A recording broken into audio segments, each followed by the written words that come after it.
Welcome to Gotia Fanfiction. Today I'm gonna continue the series What If Hokage Naruto Was the Guardian Angel of Konoha Part 2. If you enjoyed this video, please give it a big thumbs up, and to watch more videos like this, subscribe to my channel and turn that bell notification on so you never miss an upload. Now wasting no more time, let's begin. Sitting atop a massive rock formation in the land of grass, Sasuke awaited the arrival of his new squadmates. He felt two individuals coming toward him as he gazed up at the sun setting on the western horizon. Sigh, Yamato, I see you made it. Yamato, dressed in a typical leaf outfit with his characteristic Hapuri-style headband, and Sai, dressed almost entirely in black shirt, pants, and sandals with a big scroll over his lower back, stood on the ground below. Yamato yelled, "Sasuke, could you come down here?" After focusing on the sunset for a few while, Sasuke leapt from his perch and landed beside Yamato. The Anbu commander took a scroll out of his pocket and gave it to Sasuke. "The Hokage has named me the leader of this squad." Grabbing the scroll, Sasuke read it. "Understood." "Sasuke," Yamato replied, "what information have you managed to gather about the hidden rain since you left the village?" After reading the scroll through, Sasuke returned it to Yamato. "I have nothing new. Whoever is in charge there knows how to keep a secret. Nothing is coming out of that place." Yamato put his hand to his chin and pondered for a while. "Unfortunate, but I suppose that's part of why we're going on this mission." "Captain Yamato," Sai said, "you want to go ahead and camp here for the night?" "No," Yamato said. "Let's try to get a little further before we stop for the night." "Oh, yes, Sasuke?" "Yes," replied Sasuke. Yamato gestured to his headpiece. "When we get there, we should be wearing these." "All right," Sasuke murmured, reaching into the inside pocket of his jacket to retrieve an old headband. Using one hand, he raised it to his forehead and dipped his head back to ensure it stayed in place as he secured it. "Sasuke, are you sure you want to wear that?" Sai asked, glancing at him in confusion. "It has a large scratch all across its face." "No, it's fine," Sasuke said, tracing the old mark with his finger. "Are you sure?" Sai continued. "Getting a new one wouldn't be that difficult." "No," said Sasuke, "I don't want a new one." Yamato cut him off, saying, "Okay, enough of that, let's get going." "Right," Sai said, and Sasuke just nodded as the three of them leapt into the trees and headed for the land of Earth. After a little more than an hour of travel, the sun finally set, and Yamato gave the signal to stop. After pausing in a small clearing, Yamato swiftly looked about before yelling, "Wood style. Four-pillar house jutsu," and going through a number of hand gestures. "This should do." Suddenly, a two-story wooden structure emerged from the earth, shaped by a large number of wooden pillars. The three entered the structure and started to spend the night there. The Anbu commander went up the stairs and vanished into one of the rooms upstairs. "Feel free to find a spot for yourself," Yamato remarked as he entered the brand new structure. "There should be plenty of room." "See you in the morning," Sai replied to Sasuke, grinning and waving at the Uchiha as he entered a room on the first floor. Sasuke did not respond, so when he was by himself, he lay against the wall in a corner of the entrance hall, closed his eyes, and tried to fall asleep for a while. When he was unable to do so, he got up and began to pace the room. After a short while, he went outside and leapt to the roof, where he sat and looked at the stars. "Can't fall asleep?" From behind him, Sasuke heard. Glancing over his shoulder, the Uchiha said, "Sai. The stars are beautiful tonight," Sai said as she carefully ascended and took a seat next Sasuke. "I almost want to sketch it out." Sai was unfazed, while Sasuke remained silent. "Tell me, Sasuke, why you continue to travel the world after all these years?" "Why should I tell you?" Sasuke asked, keeping his gaze fixed on the sky. "Well, I think I know why," Sai replied, beaming.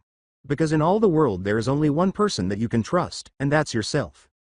Sasuke looked at the Anbu member and said, "You're right, there is one person that I trust, but it isn't me." "I see," Sai said, nodding. "Naruto is a wise decision, and I also fully trust him." Sasuke remarked, "Wait, didn't you just say lying about your own feelings is sometimes the easiest way to learn about someone else's?" Sai said, glancing back up at the sky. "I read about it in a book. Sometimes you find a jewel, but it's not always beneficial." Without uttering a word, Sasuke turned back to the skies. "There's just one thing I don't get though," Sai replied. "Well?" Sasuke said, looking at Sai. "You have received forgiveness from Sakura, Naruto, and the village. It appears that you have been forgiven by everyone on the planet, aside from you." Sasuke turned back to the stars, choosing not to reply. As she got up and began to leave the roof, Sai said, I know I'm still not the best expert when it comes to emotions, but you might want to think about that. After saying that, Sai departed from the rooftop, leaving Sasuke to lie there by himself until he dozed off, surrounded by the gentle glow of the night sky. The following morning, as the sun was rising, Sasuke woke up early. The squad packed their belongings without any disturbance. Yamato used the woodhouse jutsu, and the three of them proceeded to the rendezvous site. They had entered the land of Earth around noon and reached the staging area. Are you certain that this is the appropriate location? As they got there, Sai inquired. After surveying the area, Yamato said, yes, according to the map this is exactly where we're supposed to be.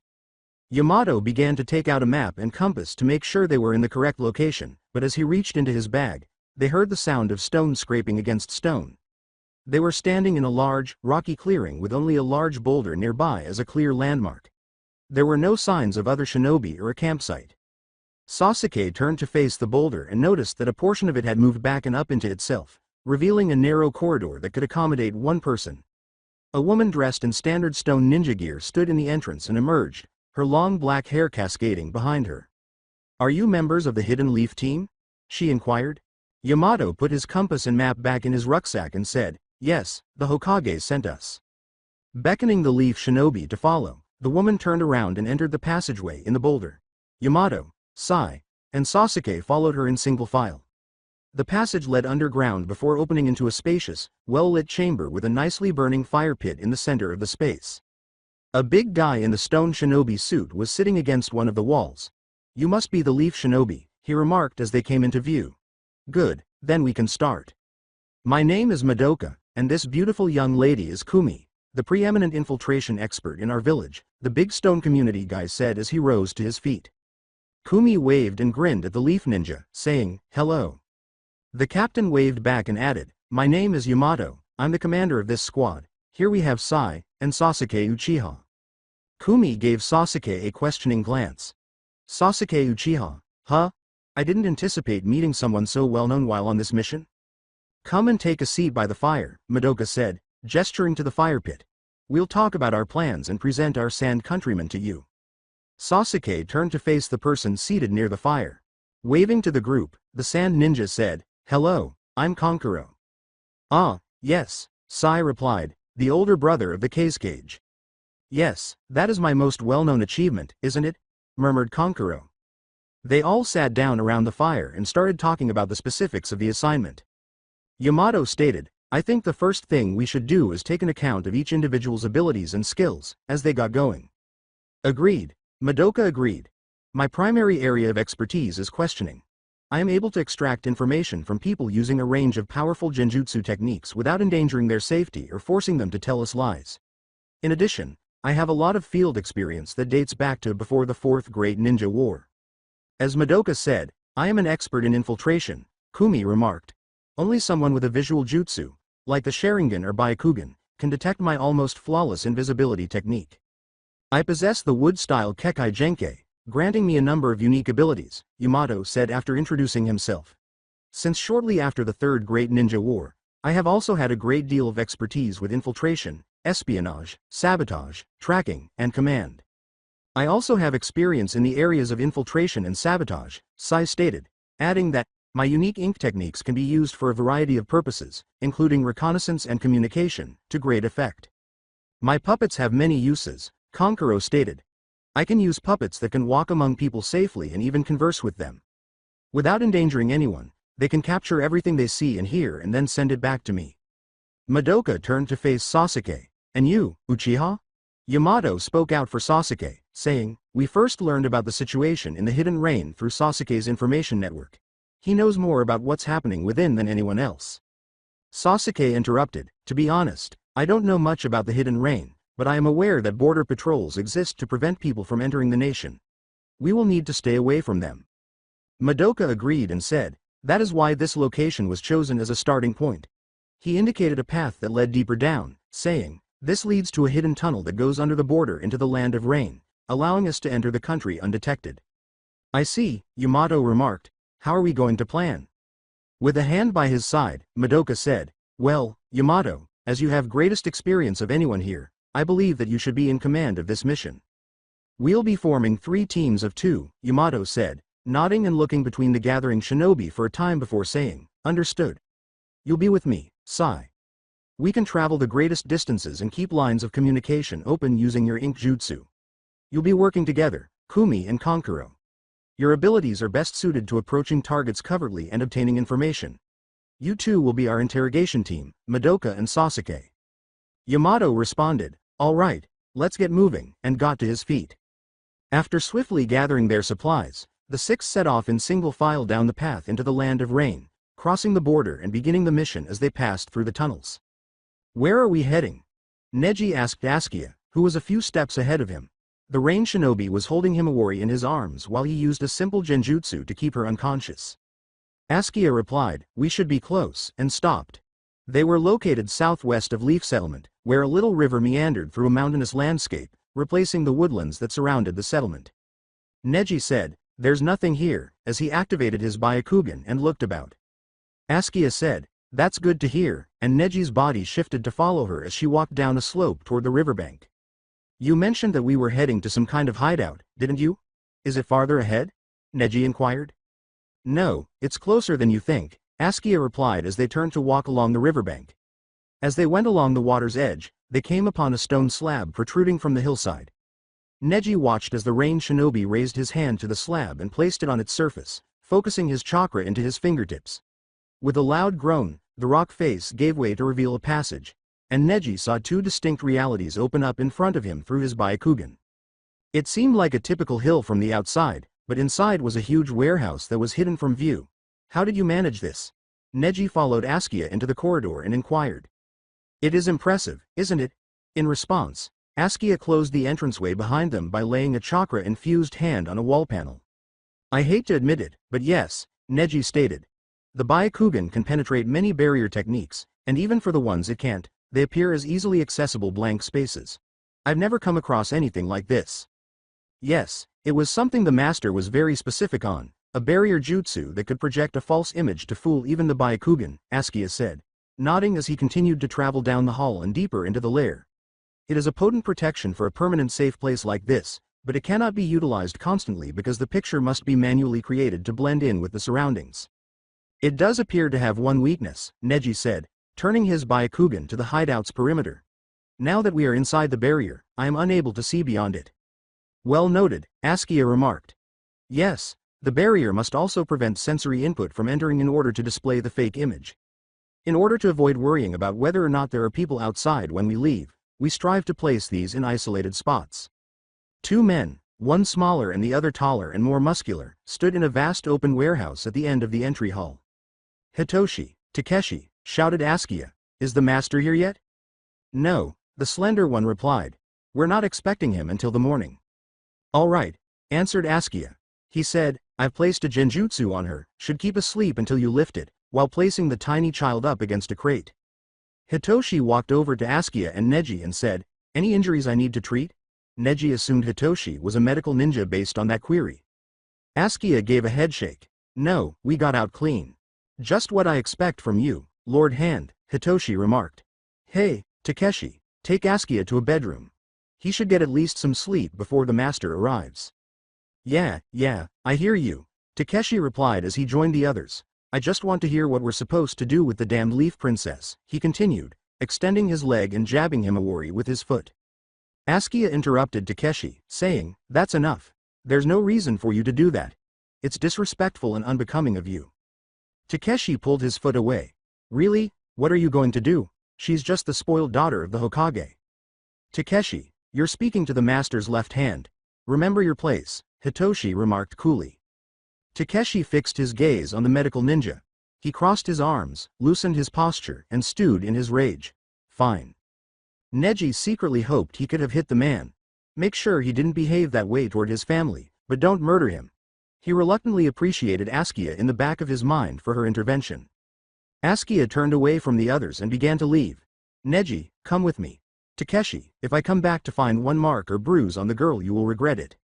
Neji followed Askia to a quiet area of the room, his body following orders without conscious thought. Askia turned to the reanimated Hyuga after they were out of the other two's line of sight and said, I feel that I must apologize, Neji. At that sentence, Neji's eyes narrowed. Apologize? For what? Askia leaned on a wall close by. For several things. I'm sorry for your current condition, for one. And that you are being made to take part in this mission. Also, please don't let the thoughtless manner Takeshi acted just a moment ago color your impression of all of us. I don't understand, Neji replied. You are not a truly bad man, Askia. Why do you serve this organization? Askia answered, the master fights for peace. I wish only to further that cause. Really? Inquired Neji. You have done horrible things in the name of peace, how can you claim to further it? Askia shut his eyes. I am but a part of the master's greater vision, only he knows the totality of it, and only he who knows where each piece should fall. I am a drop of rain, a bolt of lighting, and he is the storm that feeds the fields, waters the trees and flowers, and allows for life to bloom. I cannot see the whole area that the storm covers. Neji shot back, how can your rain and lighting lead to peace? Tell me, how does kidnapping my niece and framing the sand for it create peace? Askia opened his eyes and met Neji's gaze. The Hyuga briefly wondered what the master's left hand might say or do. Askia simply turned to leave. Askia said, come, let us join the others, as he passed Neji, who trailed behind. Soon after, the 3 surviving team members went to bed, leaving the awake Neji to guard their prize. They all got up in the morning and assembled around Himawari to wait for the master. Takeshi snarled, I swear, if this takes 1 minute longer. You'll do nothing. Hitoshi cut in. Neji became aware of the presence that had entered the barrier surrounding the hiding place. He's here. As soon as Neji finished speaking, a figure entered the main warehouse. The lights seemed to go out as the figure got closer, making it more difficult to see. Askia bowed. Master, the mission was successful. The master stopped and stood over Himawari's sleeping figure, his face still hidden by the low light. I see. Good work, Askia. Wake her. In order to break the child's genjutsu, Hitoshi knelt beside her, touched her forehead, and injected a tiny quantity of his chakra into her. Himawari nearly instantly opened her eyes. She looked up at the master and cocked her head to the side after sitting up and blinking sheepishly. Who are you? The master responded, have no fear, child, in a tone that was almost affectionate.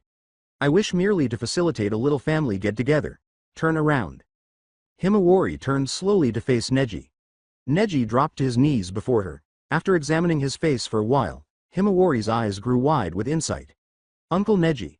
She shouted with joyful laughter. Neji put his arms around the flying child as the young girl leapt at him with a sudden surge of energy and hugged him around the neck. She held onto his shoulders and kept laughing till she abruptly stopped. Himawari hung from Neji's shoulders and reclined back. She raised one hand and touched his face. Uncle Neji, you're cold. As she said it, Neji's eyes grew wide. Yes, I am. Neji realized the worst aspect of his predicament. He was capable of walking, speaking, and fighting. However, he was also unable to sleep, eat, or drink. Neither he nor they could sense each other's warmth. He might be among, but not of, the living in this world. As he observed the spectacle before him, Askia grinned. After being awakened and introduced to Neji, Himawari Uzumaki quickly embraced him. The left hand's mission, which had been extremely taxing, concluded with a touching scene. The master decided to cut it off. It's time to continue with our work. Hitoshi, you'll be taking care of our little guest here. See that she remains alive, healthy and out of our enemy's hands. You'll be traveling between different hideouts to keep you hard to track, never stay at one place for too long. Takeshi and Neji will be acting as her guards.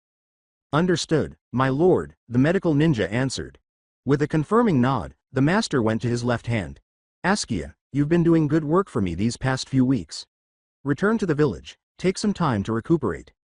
Askia lowered his head. As you wish, my lord. The master turned to walk away. The master started to go in the direction of the exit, saying, all seems to be in order, then. Come, Askia. The rest of you carry on. Askia was about to follow his leader when he heard Neji's voice from behind. Askia, remember what I told you. Askia paused and peered over his shoulder at the dead Hyuga. But he chose to remain silent, then turned around and resumed his journey. You're not a truly bad man, Askia, someone said in the shadows. You've done horrible things in the name of peace, how can you claim to further it? One by one, images flashed. Terrible deeds. Small ones, such as blackmail and stealing. Significant ones, such as kidnapping and assassination. Every horrible deed he had done during the previous few months, everything he had done for peace, under the order, and in the master's name, came to light from the shadows. They were fleeting, but they all left a lasting impression on his soul. A youngster emerged from the shadows, standing in a spotlight against a pitch-black backdrop. Askia identified her as Himawari Uzumaki as she approached him. He took another step and noticed that she was in tears. After a third, he realized they were blood-stained tears. Himawari moved forward 4 steps. "Why did you take me from my father and mother, why?" Askia stammered out a reply. "It was for the master, I mean to." Abruptly, Neji Hyuga's visage emerged from the darkness above Himawari's shoulder. "Askia, you enabled my reanimation to happen. You allowed your master to use me against my family, to perverse everything for which I fought and died for." Askia attempted to beg Neji by reaching out to him. "I was only doing what I thought to be right." Neji's gaze lowered to Askia's hand. "My eyes see something to which you are willfully blind. Look at your hands, and see what they have wrought." Askia's eyes widened in terror as he glanced down at his hands. He followed them back up to 1,000 corpses hanging above him, where 2,000 lifeless eyes were glaring at him, accusing, detesting, and condemning him as they were submerged in a waterfall of blood. The area surrounding the rain shinobi was rapidly filling with the blood that was gathering at his feet. In a flash, the blood reached his waist and then his chest. His head was submerged and he gasped for oxygen one last time. His limbs were immobile when he attempted to swim. He fought against the weight of his sins and blood, but he was immobile. His eyes opened as the last of the light faded from his vision. Askia awoke with a start and hurried to the adjacent bathroom to wipe the blood off his hands, his mind still partially believing that the dream had been real. He switched on the faucet and cleaned his hands vigorously, letting the cold water run over them. He came to a complete realization that it had been a dream after a few moments. He turned on the lights and examined himself in the mirror. Indeed, his body was devoid of blood. However, he appeared worn out. This has to stop, Askia told himself. His most recent job, the abduction of Himawari Uzumaki, had been completed a few days prior. After taking off his pajamas, he entered the shower, turned on the water, and adjusted the temperature as low as possible. He stood under the showerhead and let the water stream over him for more than 30 minutes. In an attempt to get rid of the dream, he got out of the shower, put on some cozy clothes and a poncho, and left his apartment. In the village hidden in the rain, it was raining as expected. After spending more than an hour meandering through the village, Askia eventually arrived at a tavern that he frequently visited. Without bothering to take off his drenched poncho, Askia entered and made his way to the bar. As the bartender approached him, he rubbed his temples. "My lord Left Hand, it's good to see you," the man remarked. Askia glanced up at the bartender. "Thank you. Bottle of sake copyright, please." From a neighboring cabinet, the man took out a bottle and a drinking cup, which he set in front of Askia. He reached for the bottle, swung it, and began to survey his surroundings. It was late at night, and the most of the patrons at the bar appeared to be either dubious individuals or, like Askia, despondent or experiencing other emotional difficulties. The bartender grabbed up a glass and began polishing it, asking, "Another rough night?" With a groan, Askia swung the sake copyright bottle. "Yes." The bartender examined his job while holding the glass up to the low light. "How many weeks has it been now? And how many times a week? Not including times that you haven't been in the village, of course." "I don't know," Askia replied, "and I don't want to think about it." The glass was taken by the man behind the bar and put away. "You're going to have to find a way through this, it isn't good for you." Askia answered, Yeah, I know." Askia caught a glimpse of a person out of the corner of his eye that didn't quite match the other patrons of the tavern. This man was sitting against the wall, neither drinking nor speaking, while the majority of people in the building were either solemnly minding the contents of their cups or having quiet chats in some dark corner. "Hey," Askia pointed to the figure and said to the bartender, "Who is that?" "The guy with the big gray cloak." The bartender glanced at the man. "Ah, him. He came in here earlier in the day. He's mostly just been sitting there. I thought he looked a bit young to be drinking, but he hasn't asked for anything. Just sitting there not bothering anyone, so I haven't bothered him." The moment that was uttered, the man got up and began to move in the direction of the bar. Askia lifted an eyebrow at the bartender. The bartender shrugged his shoulders in response before becoming sidetracked by another patron and attending to them. Askia was seated next to the man. As they got closer, he could see that the man seemed younger. In fact, he was a youngster of 15 or 16, not a man. Beneath his hood, he could clearly see that his red hair was short and disheveled. The lad with red hair added, "I don't mean to be rude, but I couldn't help but overhear your conversation. Askia swung a Sokka copyright. It's not a problem, what's your name? AKA, the hooded redhead said. Askia laughed. Huh, that's funny. So you say, AKA replied, tell me, you sound like an important person, the left hand? Askia, somewhat inebriated, ignored this line of inquiry as he drained his bottle and gestured to the bartender for another. Yes, I serve at the left of the master. AKA reached behind the counter for a bottle and set it down in front of Askia. I'm afraid I don't know much about him, can you tell me? As he raised the bottle to his lips, Askia gave a little snort. He remarked, no one knows a lot about the master, not even I, and then took a large sip of Sokka copyright. Still, AKA said, you must know more than I do.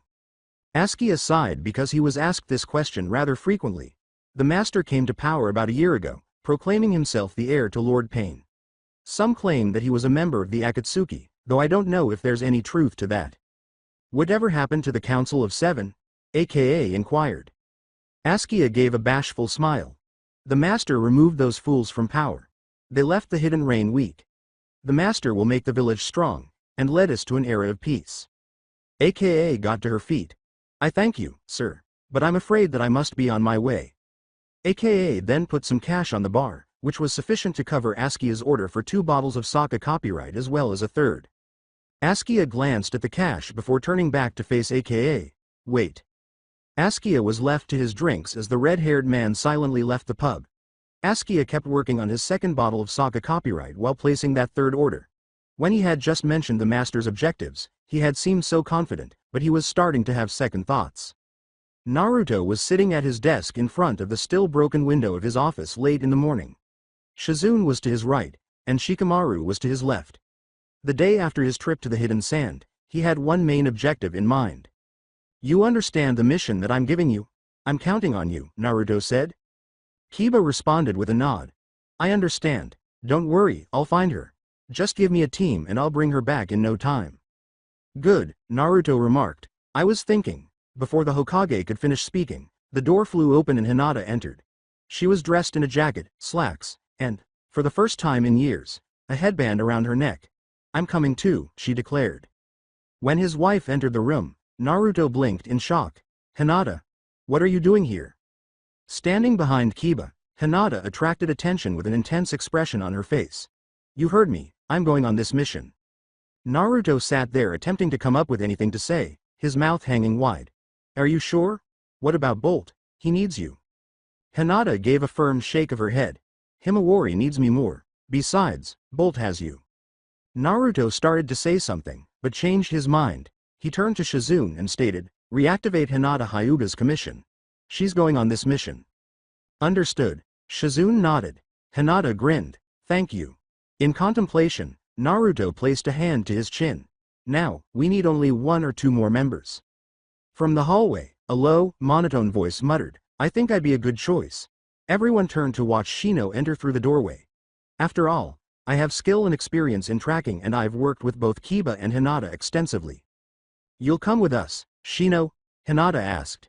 Shino entered the room and stood next to his former teammates. Of course. Himawari is precious to all of us, and we will not stop until we've brought her home. Naruto grinned. He looked to Shikamaru and said, looks like we've got ourselves a good squad here. What do you think? Shino should lead the mission. I agree, Shikamaru replied. Shino, Kiba shouted, raising his hands. Why does Shino lead the mission? I'm the highest ranked person on this team. The only Jonin. Shikamaru let out a sigh.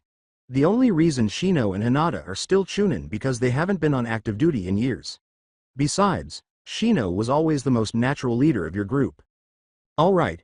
A defeated Kiba responded. Naruto got to his feet.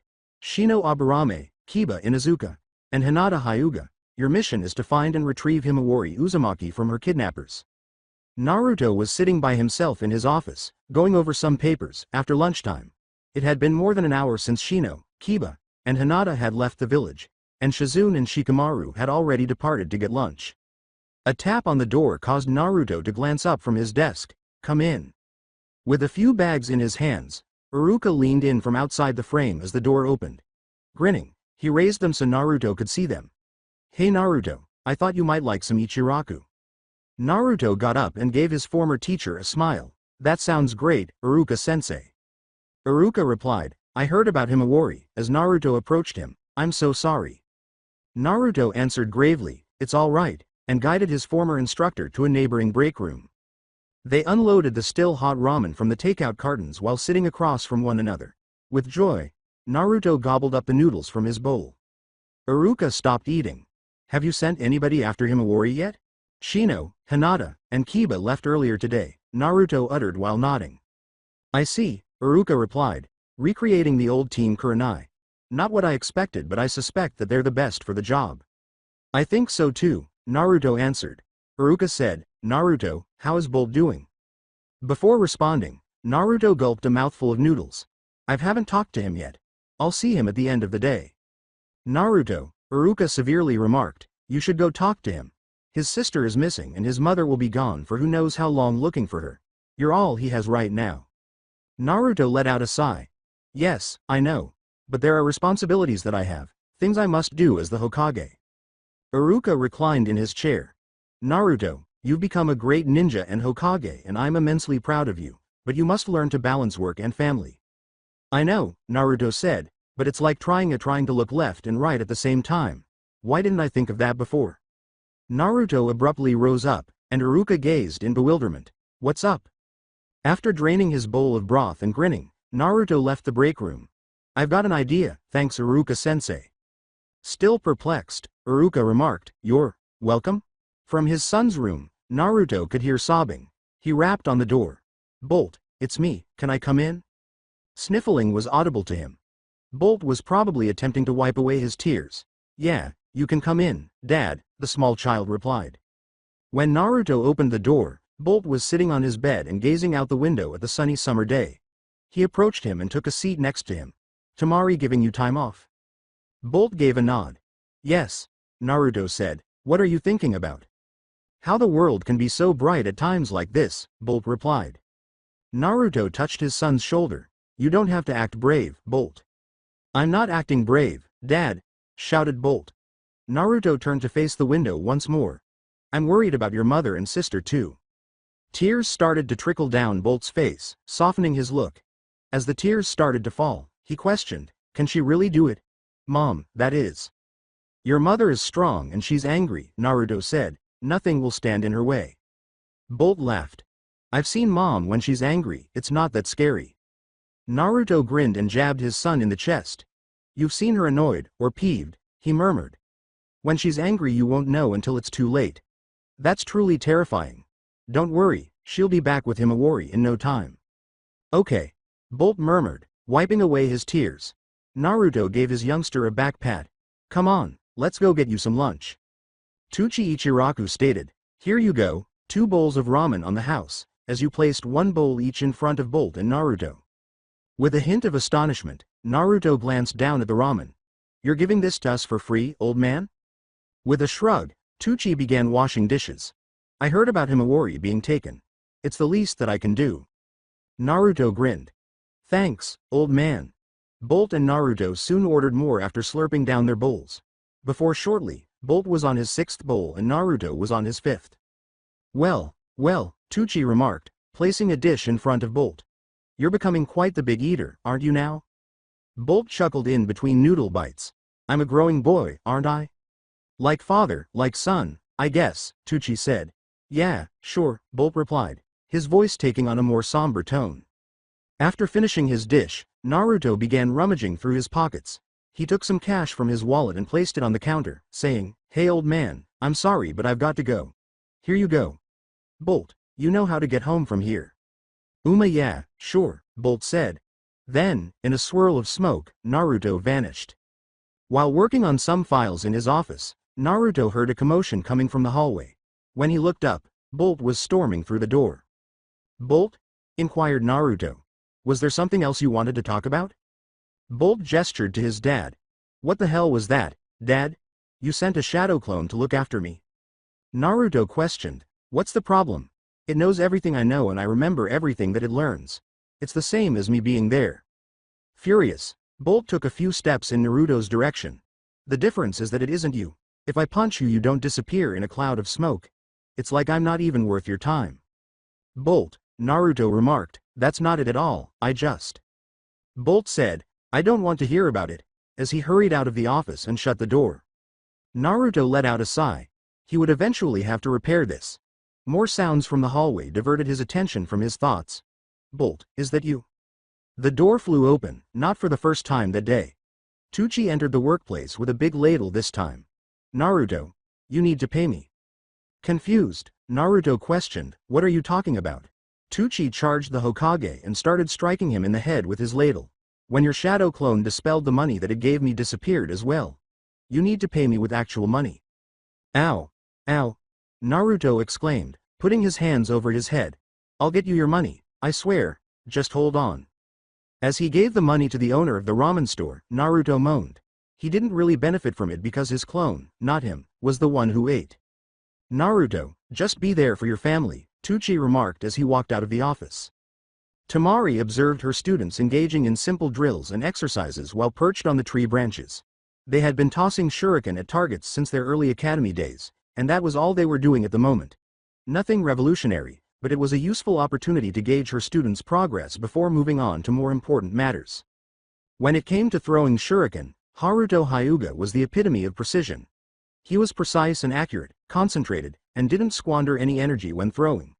Tori Yamato, on the other hand, alternated between accurate throws and angry, aggressive ones that frequently went wrong after each miss.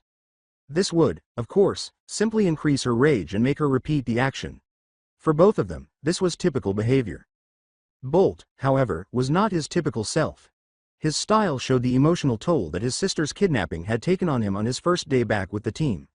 He usually had a loose, relaxed form and a half-smile on his face as he thought of new methods to trick his friends. He frequently carried out his thoughts. But now Bolt's body was stiff and he was totally concentrated. His eyes were fixed solely on the subject, never straying from it. Every shuriken hit the target with a resounding thud as it dug into the wood, and each throw was stronger than the last. Tamari attracted the three genins' attention to herself after deciding she had had enough. "Hey, come over here, you can stop now." Tamari was seated in a tree, and the three of them gathered at its foot. "All right," Tamari said, "based on what I've heard about you three from the academy instructors and what I've seen during missions and training, I think it's safe to say that you three all have very good chakra control." Haruto grinned smugly but remained silent as Tora pumped her fist into the air and exclaimed, "Ah, yeah, I'm awesome." Bolt simply maintained his intense gaze on his sensei. Tamari got to her feet and resumed her speech. "So, I've decided to advance your chakra control training a bit ahead of schedule." After pausing her fist-pumping celebration, Tora looked blankly at her teacher for a while before accusingly pointing a finger at her. "Wait, I thought you said that our chakra control was awesome." "I said that it's good, which is why I'm going to teach you how to harness it," Tamari replied. "All right, sensei," Haruto responded. "What would you like to teach us?" Tamari started to tumble backward from her perch, closing her eyes and crossing her arms over her chest. She grinned mischievously as she heard her classmates gasp in shock. Her feet clutched the bark where they would have typically lost contact with the tree and allowed her to fall headfirst to the ground. Like a bat, she swung down, clinging to the tree branch, and peered at her pupils from an inverted position. Tora watched in wonder. Haruto hardly responded, and Bolt's countenance remained unchanged. Tamari silently congratulated herself for remembering to wear pants today, as it would have been less remarkable and more awkward if she had worn a skirt. "You see," Tamari replied, "this is a basic skill that requires good chakra control. It allows you to stand and walk on vertical or upside-down surfaces. By gathering chakra at the point of contact, the soles of your feet in this case, and releasing it in a steady flow, you can adhere to the surface. Tora, you did something akin to this during the test. Purely by instinct, I assume." Then she pulled 3 kunai from her holster and hurled them at the genin's feet, saying, "You will take these kunai and mark the highest point on the tree you can reach without using your hands. Keep going until you get to the top of the tree." After removing the kunai from the ground in front of them, the 3 genin positioned themselves a few feet away from the tree of their choice. They all started sprinting and started climbing after concentrating their chakra for a short while. Before losing his footing, Haruto climbed the tree halfway. After slipping from the trunk, he slashed the bark with his kunai. The gentle fist relies on and cultivates the capacity to manipulate raw chakra. Therefore, it was not surprising that he had outstanding control. Haruto only had to calculate the amount of chakra he needed to use. Tora surprised Tamari by going almost as far as Haruto on her first try before using too much energy and pushing herself away from the tree. She tried again, furious at her own failure, but this time she fell short of her initial goal.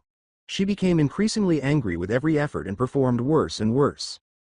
Bolt was the most disappointing of the group. Tamari believed that his chakra control would be enough even though she had not had as many opportunities to see him as she had the others. It didn't appear that way at the time. He was only able to take a few feet forward each time and hardly made any progress on his initial attempt. He would stand around and pout for an unusually long time in between runs. Tamari felt it was time for a little lecture after observing them for some time. She flipped over and landed on her feet after letting herself fall to the ground. She approached Tora, who had just fallen and was upset about her own shortcomings. "Tora, come with me," Tamari stated composedly. Tamari began to go without waiting for the girl to gather herself, prompting Tora to rush after her. Eventually, she came to a stop just out of the other two kids' line of sight. "What is it, sensei?" Tora questioned, sounding irritated. Tamari remarked, "Tora, you need to calm down." "What are you talking about?" Tora screamed, slamming her fist on a tree. "I'm calm." Tamari took her fan out of its holster and used it to give her student an upside-down blow to the head. "No, you're not. Now do what I say." Tora collapsed onto the ground, rubbing the back of her head. "Ow. Okay, sensei." Tamari put her fan away and leaned in front of the genin. Part of chakra is spiritual energy, so if you let yourself get too riled up and let your emotions get ahead of you, it will only make you mess up. "I have to suppress my emotions?" Tora questioned. "What?" Tamari gave a headshake. "No, but you must learn to not let them control you. You are the master of your own heart. Use your anger, try to channel it in a positive way." Tora took a time to assimilate the information as she glanced up at Tamari. Then she got to her feet. She murmured, "Thank you, sensei," and hurried out to continue her training. Bolt had just fallen off the tree after only reaching a quarter of its height when Tamari approached him. Tamari approached the youngster from behind as he was sitting cross-legged on the ground and lightly caressed his shoulder. She led him away from the others after saying, "Hey, let's talk." She led Bolt to a nearby area where they could see the Hokage monument. Tamari took a cross-legged seat on the ground, and her student did the same. Bolt asked gloomily, "What do you want to talk about, Tamari-sensei?" "You tell me," the Jonin answered. The Hokage monument caught the youthful Uzumaki's attention. "There's nothing to talk about." "Bolt, your sister has been kidnapped," Tamari said. "I know," exclaimed Bolt. "You don't need to tell me." Tamari gazed at the Hokage monument while reclining on her hands. "Bottling your emotions will do nothing good. I can already tell that your training is suffering. Tell me. I'm your teacher, I'll listen." Bolt hung his head and closed his eyes, clearly trying not to cry. "Yes, my sister has been kidnapped and there's nothing I can do about it. I feel so helpless." Tamari gave a nod. I know what you mean. I remember when my youngest brother was captured by the Akutsuki. He was Kazekage, and I was a Jonin, but I still felt helpless all the while." Bolt was shocked to see someone who had experienced a similar circumstance when he gazed up at her with wide eyes. "What happened? What did you do?" Tamari concentrated on the image of Naruto's face etched into the side of the rock. "Your father saved him, wouldn't stop until Gaara made it home. They were both Jinchuriki and that made them brothers in all but name and blood. Naruto wasn't going to let anything stop him." She turned back to Bolt. "If he did that for my brother, do you think he would fail to find his own daughter?" After giving her a long look, Bolt nodded solemnly. Tamari observed her pupil as he focused on the expressionless face of his father. Before he spoke, he gazed at it for a few moments. "There is something else that's been bothering me." Tamari questioned. "What?" "I love my dad, I really do," Bolt stated, "but I don't want to be like him, you know. I'm tired of just being the son of the Hokage, or people saying that I'll grow up to be like him as if it's some kind of compliment. I know that I don't have the Byakugan, but I've been wondering if there are any techniques from my mom's clan that I can learn." Tamari responded, reflecting. "Perhaps. Tell you what, I'll go ask some people about it after training today, if you make it to the top of the tree." Bolt got to his feet and enthusiastically nodded. He hurried back to the training field to continue the tree climbing practice after saying, "You got it, sensei." Tamari got up and started to slowly make her way back as he vanished from sight. Haruto was standing at the foot of his tree when she got there. "Haruto, is something up?" With a confident smile, Haruto gestured upward. When Tamari looked in that direction, she could just make out a kunai embedded in the top of the tree. "Ah, I see, you've already made it." Of course, the Hyuga prodigy replied. From the corner of her eye, Tamari noticed a shape approaching. I see you're not the only one. Haruto turned to see Tora land beside them and muttered, huh? Tamari-sensei. I did it, grinned Tora. The expression was returned by Tamari. She turned to face Haruto and said, I knew you could. Maybe that would put a stop to the prodigy. Seems you're not the only talented one around here. Tamari heard someone say, hey look, at me. Above her head. When she looked up, Bolt was already perched atop his tree. Tamari yelled out, you did it that quickly after our little talk? Bolt said, yeah, impressive, right? Tamari grinned. Yes, but only a little. Now get down here. All right. Bolt shouted. Leaping from branch to branch, he descended from his perch. He slipped as he got closer to the bottom of his plummet, screamed, and fell. The child casually twisted to stand on the bottom of the branch while the other 3 team members watched in horror. Bolt chuckled as he peered down at them. Bolt. Tamari yelled. Stop messing around and get down here. Bolt responded, all right, as he leapt the remaining distance to the earth.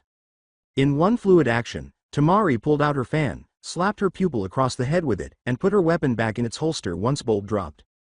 Bolt landed on his ass and began massaging the back of his head. He said, ow, sensei, what was that for? Tamari said, that was for scaring us. We were all worried about you. Bolt looked back at her and muttered, Then he grinned and began to giggle and scratch the back of his head. Tamari let out a sigh. Well, I guess that's our training for today. Go home and rest. Haruto responded, I got it, and turned to go. Understood, Tora said, following suit. Bolt said, Sensei?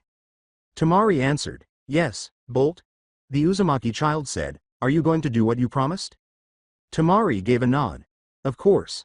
Bolt nodded and grinned. All right, see you later. Tamari observed her 3 pupils depart from the training area. She left after they did. At the top weapons store in the Hidden Leaf, Tamari pushed open the door. Tenten sat at the counter looking bored, but she brightened as she saw someone coming into her store. The Kunoichi joyfully said, oh, Tamari, are you looking for some weapons for a mission? Tamari answered, no, I was just wondering if you knew where Lee is. Tenten appeared disappointed by that remark. Oh, you're probably going to find him at Training Ground 10, teaching his genin. Tamari turned and walked out of the store, waving goodbye. All right, thanks. Tamari heard Tenten say, no problem, though you could have bought something, as she went out into the street. Tamari was fortunate that Training Ground 10 was close by, and she arrived there in less than 10 minutes. Since Lee's style of teaching frequently involves a lot of furious shouting and yelling, finding him was also not too difficult. She pursued the sounds until she discovered him performing a series of taijutsu exercises with his pupils. Tamari watched them from the edge of the training field. After a little while, Lee became aware of her and approached her, letting his classmates finish their training. As he got closer to the Sand Kunoichi, Lee remarked, Tamari, I must admit that I am surprised to see you here. I would have thought you would be teaching your students how best to use their youth. I had some other things I needed to take care of, so I ended training early, Tamari stated. She nodded to the 3 genin and inquired, how are they doing? Lee approached Tamari and looked at his pupils. They're doing well. Spike continues to excel. I am considering teaching him how to open the first gate in the primary lotus. However, I think he should also get tutoring on ninjutsu. It would be wrong of me to hold him to the same limitations as me when he does not have to. He reminds me a lot of a young you, Tamari said. Lee gave a nod. Yes, I have been told that often. Tamari questioned, what about the other 2? I see you have a Hyuga on your squad as well. Yes, Lee replied, Hiruto is of the Hyuga. He idolizes Neji, wants to be called a genius just like him. Furthermore, he dreams of one day being a member of the Hokage Guard. Tamari looked across at Lee. What is he like? I have Haruto on my squad and he's remarkably arrogant. Yes, Lee replied, Hiruto and Haruto are first cousins, born only a few weeks apart. However, Haruto was always more talented and was born first, giving him precedence in the line of succession. Hiruto views beating his cousin as the first step towards achieving his dream. He is loud and likes to brag, but he works hard. I see, sounds like you too, Tamari remarked. What about the girl? Ah, Kano, Lee said, she is quiet, likes to keep to herself. However, this does not mean that she is shy. She works as hard as anyone, with a quiet and intense focus. She also is very quick and agile. She does lack hitting power though. I am hoping to help her improve her strength. What of your students? Doing well, Tamari said. They have already finished the tree climbing exercise. Lee said, oh, they have? Yes, Tamari affirmed. There is something else though. Bolt asked me if there are any Hyuga clan techniques that he can learn that don't require the Byakugan. I thought that I should ask you about it. Lee replied, there are certain Hyuga jutsu that don't require the Byakugan directly, such as the 8 trigrams. Palm rotation. I would ask Lord Hiyashi about it if I were you. He already agreed to start giving Hiruto private lessons. Looks like I'm going to have to visit the Hyuga compound, Tamari replied. She turned away from Lee and bid the taijutsu instructor farewell with a wave. Thanks, Lee. Lee gave her a wave in return. It is not a problem, Tamari. The Hyuga were wealthy, ancient, powerful, and deeply rooted in tradition. There was a classical grandeur throughout their estate, from the buildings and gardens to the streets itself. Even the most modest branch member's house was bigger and more exquisite than everyone else's, with the exception of the village's elite. Temari's initial impression of the Hyuga compound was confirmed by every subsequent visit, including this one. She waited for a meeting with the Hyuga clan head in the main family's front hall. Tamari had just arrived 30 minutes earlier with a request, and it was late in the afternoon. She was now waiting eagerly for an audience. A servant popped her head out of the sliding panel door leading into the audience hall of the clan head. You may come in now. Tamari got up and nodded. She entered the room and took a seat in the middle. The sight of Hanabi Hyuga seated in front of her startled her. Hanabi lowered her head in the direction of her visitor. Welcome, Tamari. I understand that you have a request to make. Tamari replied, I'm sorry, but I was under the impression that I would be meeting with your father. Is he not still the head of the Hyuga clan? He is, Hanabi said. However, he is planning on retiring within the next year, so I have been assuming more of the responsibilities of clan leader as part of the transition process. Ah, I understand, Tamari replied. Then I would like to know if I may teach the Hyuga family jutsu to my students. Hanabi gave a headshake. I am sorry, that is not my area to rule on. My father still retains control over the passing of the family techniques. Hyuga heiress rose up. I will take you to him. Tamari got up and went with the younger Kunoichi to the training ground and outside garden in the middle of the house. In the middle of the room, Hiyashi Hyuga was seated cross-legged. At the door, Hanabi paused and gestured for Tamari to proceed. Tamari approached the Hyuga leader. Hiyashi, who was approaching 60, had aged well. His long black hair's fine silver streaks and the few creases on his face made him appear more dignified than elderly. Sit, Hiyashi urged, gesturing to a place beside him as Tamari came closer. Tamari complied with the request. After she sat down, she saw that Hiyashi's eyes were closed, and they stayed that way while he spoke to her. Was there something you wished to ask of me? Yes, Tamari said. I was wondering if you would supply me with a gentle fist technique that I could have my students work with. Students? Hiyashi asked in a bewildered tone, but his demeanor remained unchanged. I knew that Haruto was under your tutelage, but is there another I don't know of? Bolt would like to learn some Hyuga techniques if that's possible, Tamari clarified. A modest yet pleasant smile lit up Hiyashi's face. Bolt, huh? He does not possess the Byakugan, but I wonder. Tamari questioned, wonder what, Lord Hiyashi? Hiyashi's eyes opened.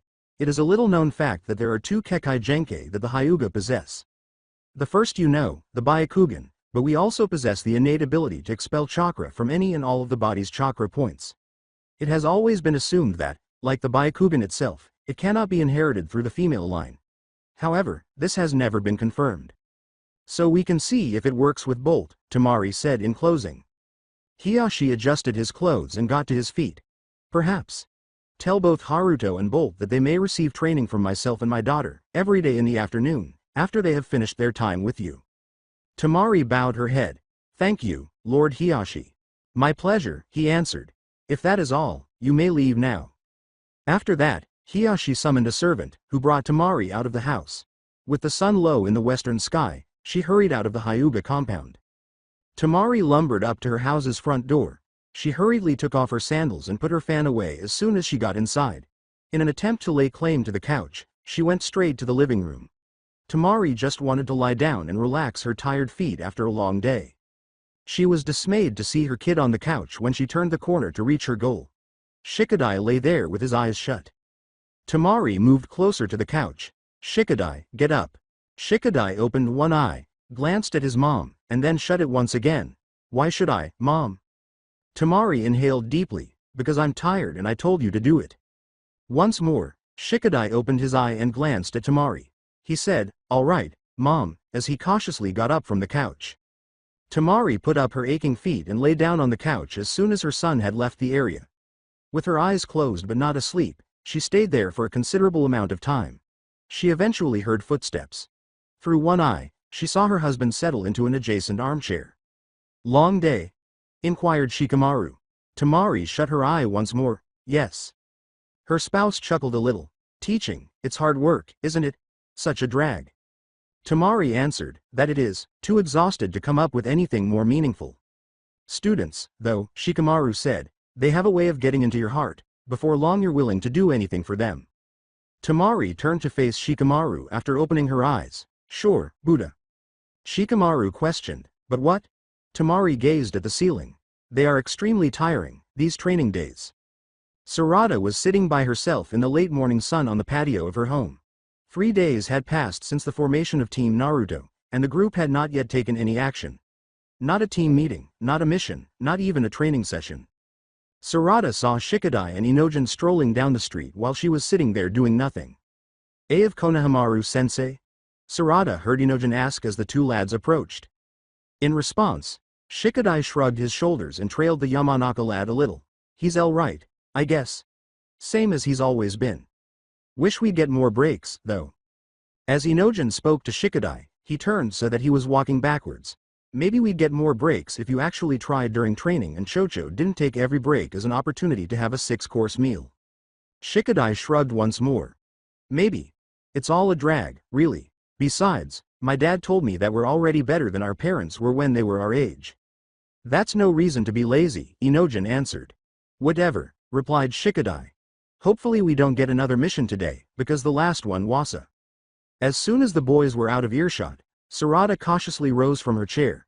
Sarada decided to walk outside to the backyard where she had set up a target because the home looked eerily empty with her mother gone to work. She began practicing throwing shuriken and kunai once she was outside, if only to maintain some sort of rhythm. After 20 minutes or so, Sarada stopped because she sensed someone was observing her. She turned to see Shizune observing her from the gate. "I tried the front door," Shizune replied, "but you didn't answer, so I came to check out back." Sarada let go of her knife-throwing position and wiped away the tiny droplets of perspiration that were starting to form on her forehead before taking off and cleaning her spectacles. "What is it?" "The Hokage is summoning you, Sarada," Shizune declared. "I already informed the rest of your squad, so we'll leave whenever you're ready." Sarada nodded briefly to indicate that she understood before returning inside. She only needed to get a few common materials to get ready. After finishing swiftly, she locked the front door behind her and left the building. Shizune was waiting for Sarada outdoors. "Ready? Let's go." After saying that, the two departed the Uchiha home and headed toward the Hokages. They strolled silently, with Shizune keeping what she had to say about the cause for the summon to herself and Sarada seeing no compelling reason to speak. When they finally arrived at the Hokage residence, Shizune led her to the mission assignment room, a plain, open space with a few long tables and large windows. Ronin and Natsuko stood in the center of the room across from the Hokage, who was seated at one of these tables next to Shikamaru. Shizune sat down beside Naruto, and Sarada proceeded to stand with her colleagues. As everyone assembled, Shikamaru remarked, "Well, I think it's about time for you guys to go on a mission." "A mission?" cried Ronin. "We haven't even had any training sessions together." Shikamaru answered, "Yes, but you need to finish missions to help support the village." He looked at Naruto, who gave him an uncomfortable smile. "If your sensei doesn't give you training between missions, that is his problem," he continued. "In any case," Shikamaru remarked, taking a piece of paper from a pile on the table, "I think that we should start you with a nice D rank." "Nonsense," Naruto cut him off, "we'll do a C rank." Naruto," Shikamaru replied, "they're rookies, they're not ready for a C rank mission." "They'll never learn anything on a D rank," the Hokage retorted. He went through the pile of papers and took one out, saying, "Besides, I remember how boring they are. This should do. A group of bandits harassing a farming village less than half a day from here."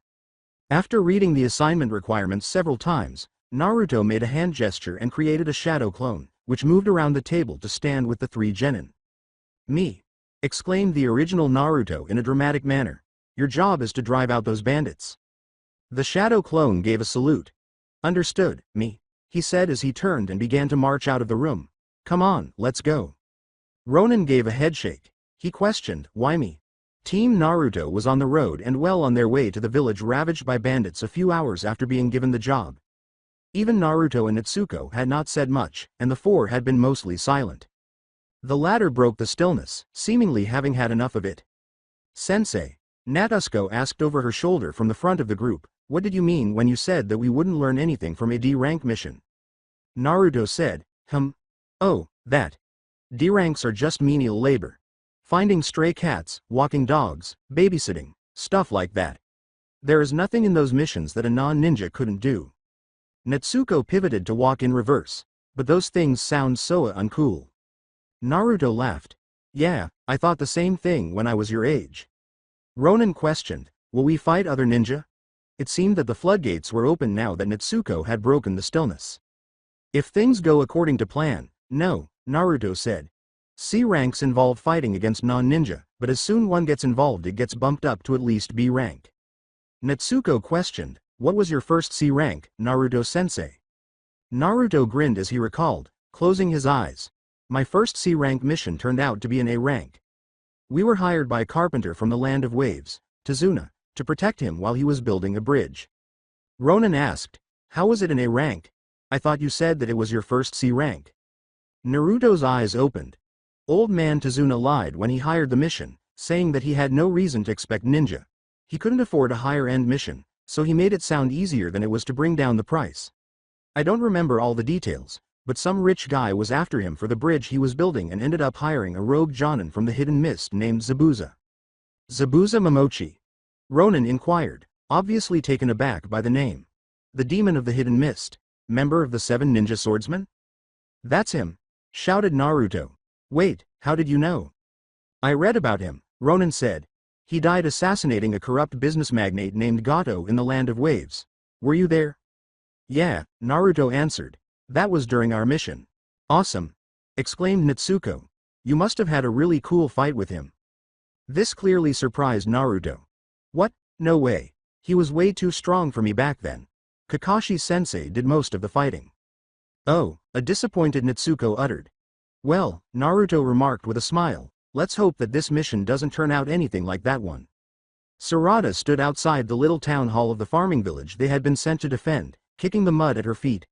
Inside, Naruto was talking with the village elders about the specifics of the assignment. Natsuko chanted a song that only she knew, bouncing joyfully in place. She abruptly paused and looked at her teammates. Hey, you guys think that Bolt's alright? You know, with his little sister being kidnapped and all. After closing his eyes while leaning against a tree, Ronin opened them and turned to face Natsuko. Why do you ask? Natsuko gave a shrug. I was just thinking about it. Bolt will be fine, Ronin declared. Nothing gets him down. I wouldn't be so sure of that, Sarada said. We should be there for him if he needs it. Ronin turned to face her, as if debating whether it would be wise to respond. Whatever you say, he shrugged. The 3 genin leapt in shock when the town hall door opened. After leaving the building, Naruto shut the door behind him. Ronin looked up at the Hokage and said, we're ready to go? Yep, Naruto answered. He dropped on his knees, took out a map from his pack, and spread it out on the ground. Well, the bandits are most likely camped out here, he remarked, gesturing to a few hills to the northwest of the village. They seem to be very confident as they haven't moved from there in a few weeks. Ronin bent forward to study the map more closely. How many should we expect? The locals haven't been able to get an exact number, Naruto replied. They think maybe 15 to 20, possibly a couple dozen. Nervously, Natsuko said, that many? Can we defeat them all? Naruto gave her a head pat. Don't worry, these thugs won't be able to stand against ninja. With a hopeful look, Natsuko nodded. Naruto got to his feet and gestured in the area northwest. He shouted, let's go, as he started to run and jump into the forest's trees that surrounded the settlement. Natsuko yelled, wait for us, as she hurried to catch up. Wah! Ronin murmured before sighing in frustration. Then he sprang up and began to run. Silently, Sarada began to follow the others. Although Sarada had never gone on a mission before, she was very certain that this was not how they were meant to be carried out. They had no actual plan, no formation, and little to no scouting. Since leaving the farming town, All of their actions have consisted of Naruto sprinting ahead and the three genin frantically attempting to avoid falling too far behind, all of them losing sight of one another. Sarada saw Ronin after 10 minutes of running. He had clearly slowed down from his maximum speed. Sarada slowed to match him when she caught up. Sarada replied, "Ronin, you really need to work on your stamina," with concern. Ronin glared at her. "Oh, shut up, Uchiha, not everyone's blessed with good genes." Sarada answered, "Naruto-sensei told you to work with me and Natsuko." "He said work with you, not like you," her teammate shot back. After a brief period of silence, Sarada returned her focus to herself. "Whatever, we need to catch up. Put some speed into it." Yeah, Ronin said, then mustered the strength to charge forward. With a sigh, Sarada kept up with him. Sarada saw Natsuko and Naruto kneeling on a tree branch after 5 more minutes. Ronin and Sarada moved in beside them. "Sensei," Ronin said, "we need to talk about this. First you just start running." Holding up a hand and gesturing to the hills just beyond the forest's border, Naruto cut the lad off. Sarada turned to face that direction and spotted a group of at least a dozen armed men, probably the bandits they were after, hiding behind trees on the slope of the nearest hill. Naruto muttered, "This is the ideal time for an ambush. Ronin, Sarada, I want you to." Before Naruto could finish speaking, the tree they were standing in caught fire. The 4 ninja jumped to the next tree out of surprise, but Sarada noticed multiple projectiles heading in their direction in the middle of the jump. She felt they were easy enough to avoid, so she was taken aback when the team was encircled by a chakra shield of some kind. Abruptly, the missiles exploded with more force than any paper bomb she had ever witnessed. They were launched through the air and crashed through the trees when the explosion bounced off the chakra shield, trapping them in midair with nothing to anchor against. Sarada was distracted by the fact that she was being thrown against the side of the shield at the time, even though she should have been more grateful that she was spared from the blasts. They stopped outside the woodland at the base of the hill where they had saw the armed men congregate. At least 30 of these men were now encircling them from all sides. Sarada eventually saw Naruto, the source of the shield, as it began to diminish. Sarada felt a warmth flowing from the Hokage, who was standing in front of her in a blazing orange and black cloak. She also had an unexplainable feeling that as long as he was around, she would be okay no matter what occurred. Like the majority of the bandits, she was enthralled. "The Nine Tails cloak," Ronin muttered, mostly to himself. A voice murmured, well, Naruto Uzumaki, the 7th Hokage, from behind Sarada. "I'm surprised that he's the one they sent, though I suppose he sent himself. Anyway, I was hoping that we'd be getting smaller fish until later, though that does explain how he survived both my fire jutsu and your bombs." Sarada turned and saw 2 men emerge from the woods. They were both of average height and small build, with one sporting a heavily scratched hidden mist headband and the other a worn-out hidden stone flak jacket. The latter spoke about him with a dejected expression. "You're right, my friend. I remember that cloak from the war. It's awesome power. Should be fun to go up against it. Still, it's a bit of a pity to have to fight a great hero." Naruto moved forward a short distance, positioning himself between the 2 shinobi and his pupils. "If you both fought in the 4th Great Ninja War, why are you here? Didn't you learn anything about peace and cooperation between nations?" The stone ninja grinned. "We learned plenty, after all, we became friends after the war. But the war is the reason that we're here. The peace that came after put us on hard times, we were surplus to our village's requirements. So we came here and, in the spirit of international cooperation, thought we'd work out some of our old grudges against the Hidden Leaf." Ronin said, "What are we going to do, sensei?" The ninja from Mist chuckled. "Oh, wait, he's got brats with him. This must a mission for them. We can use that to our advantage."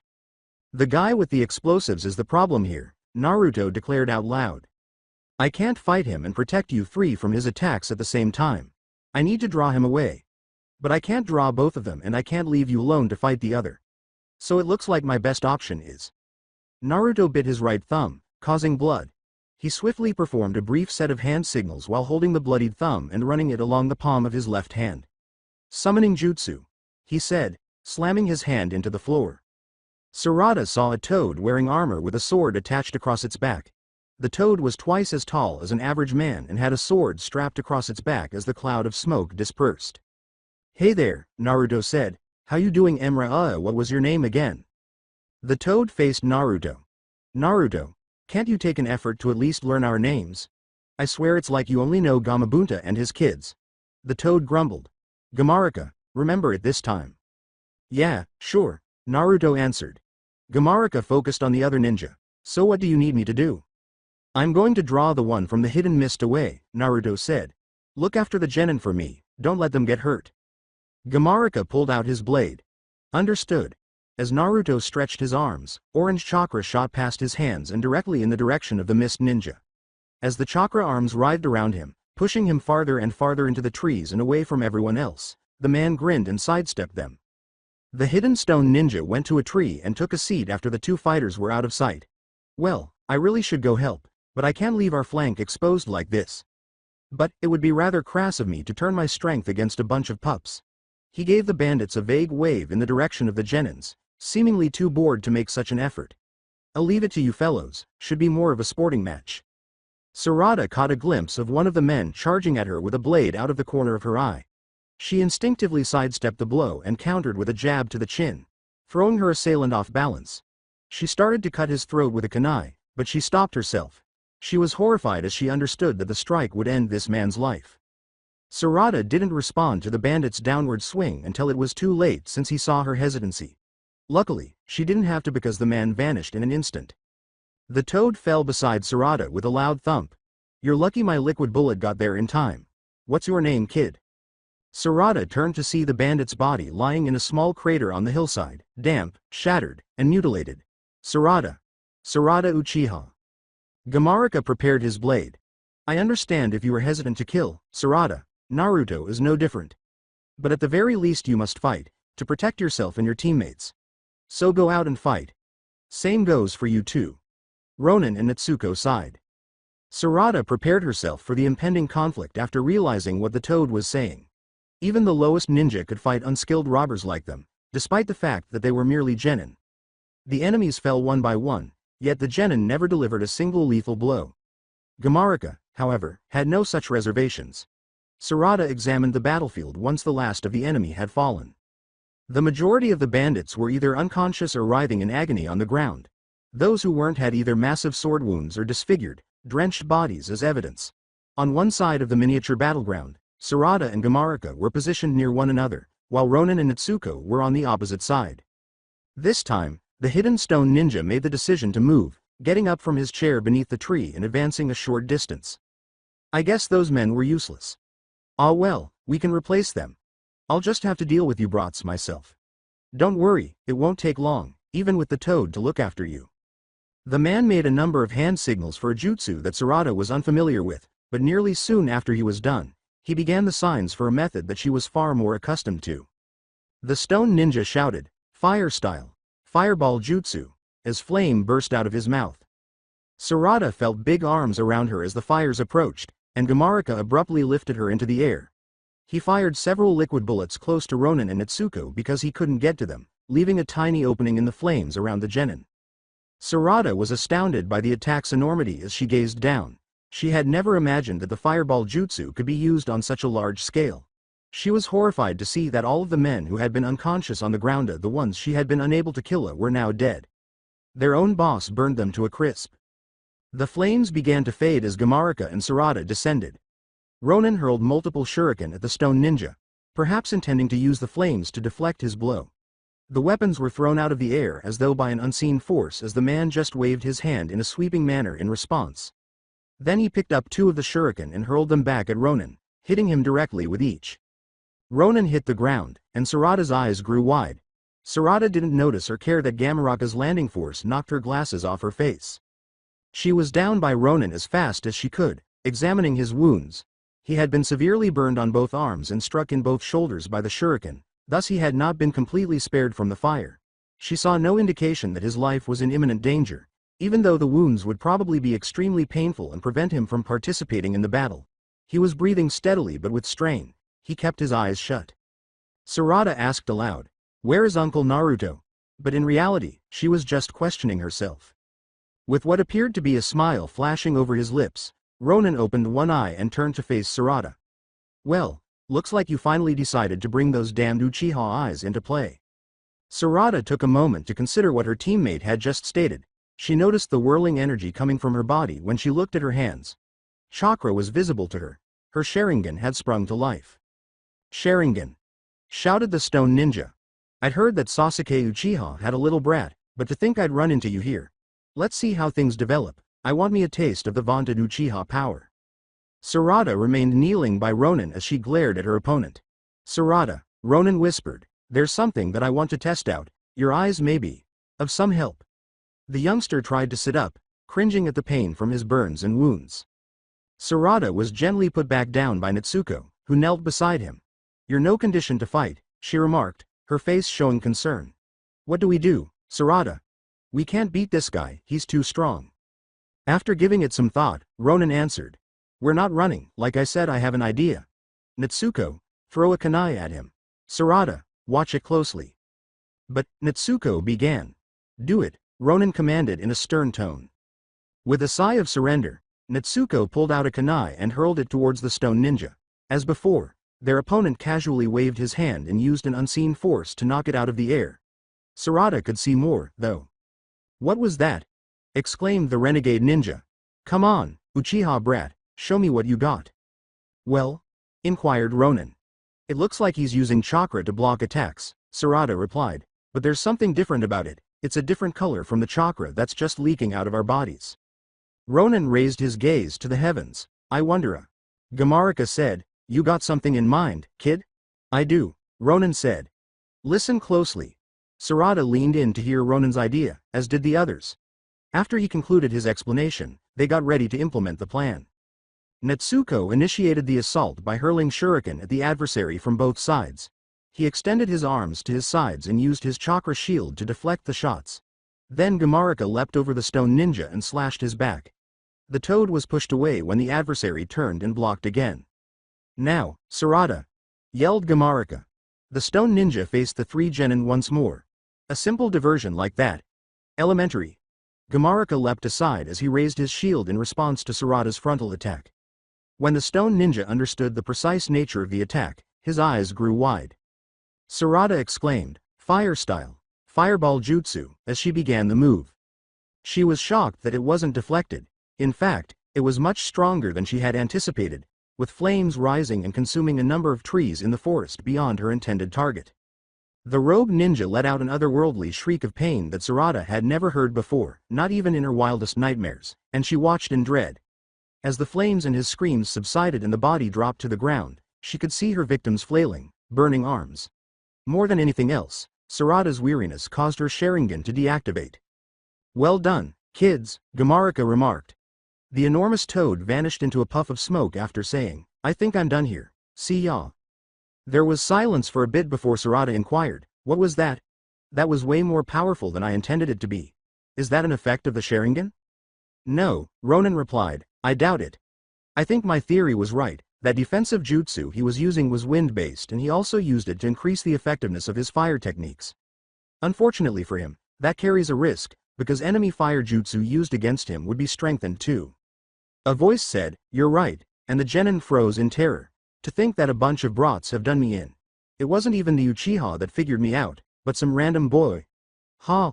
I may die here today, but I'm taking you with me.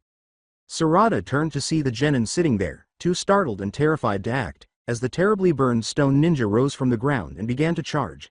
Suddenly, Sarada was hit in the chest by a kunai that flew in from behind him. The stone ninja dropped to the ground and skidded to a stop in front of the genin, spraying blood from the deadly blow. The man muttered in a dying voice, heh heh, well done. Sarada sat silently staring at the stone ninja for a while before forcing herself to move and crawling over to see how their adversary was doing. She sensed the final few weak beats of his life before it died by feeling his pulse on his neck. Sarada glanced at her comrades behind her. Natsuko sat on her knees, covered in the blood of the stone ninja, her hand trapped where the kunai had escaped her grasp. Her eyes were big and she was trembling. An utter emptiness had taken the place of the bright, perpetual sensation of life and enjoyment that had always filled them and irritated Sarada so much. That was Asakura, right? Sarada thumped into his seat. She barely noticed Ronin's steady, quiet breaths and Natsuko's rapid, acute inhalations as she gazed at the ground for a long time, barely managing to avoid hyperventilating. A voice said, I see you guys had a rough time of it, Sarada heard.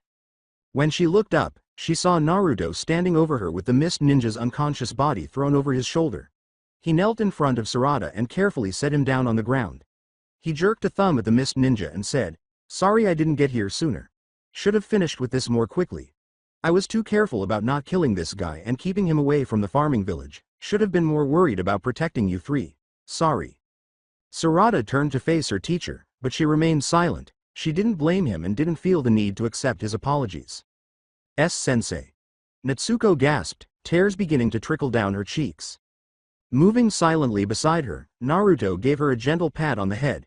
"It's all right, you're safe now." Natsuko buried her face in Naruto's chest as her sobbing got worse. He hesitated for a second before putting his arms around her and giving her a gentle hug. For a few moments, nobody moved while Natsuko kept crying.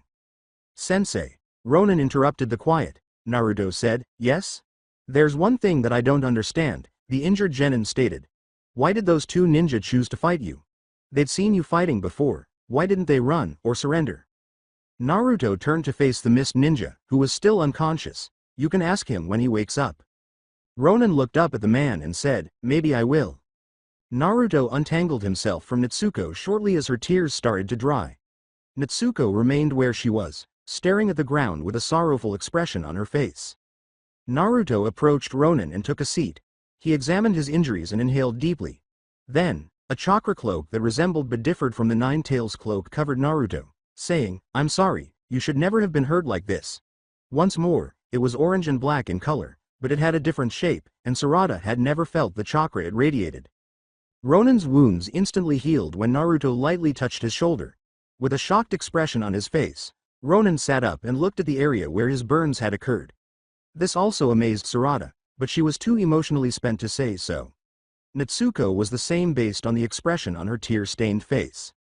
Ronin examined his freshly healed skin and remarked, "I suppose this is what you used on Sarada after I injured her in the survival exercise. First time seeing it myself." Naruto rose up as his cloak retreated. "Come on, let's get you three home," he said, lifting the mist ninja onto his shoulder. Sarada got up to follow Naruto as he began to leave. She heard Ronin's voice behind her before she had taken 3 steps.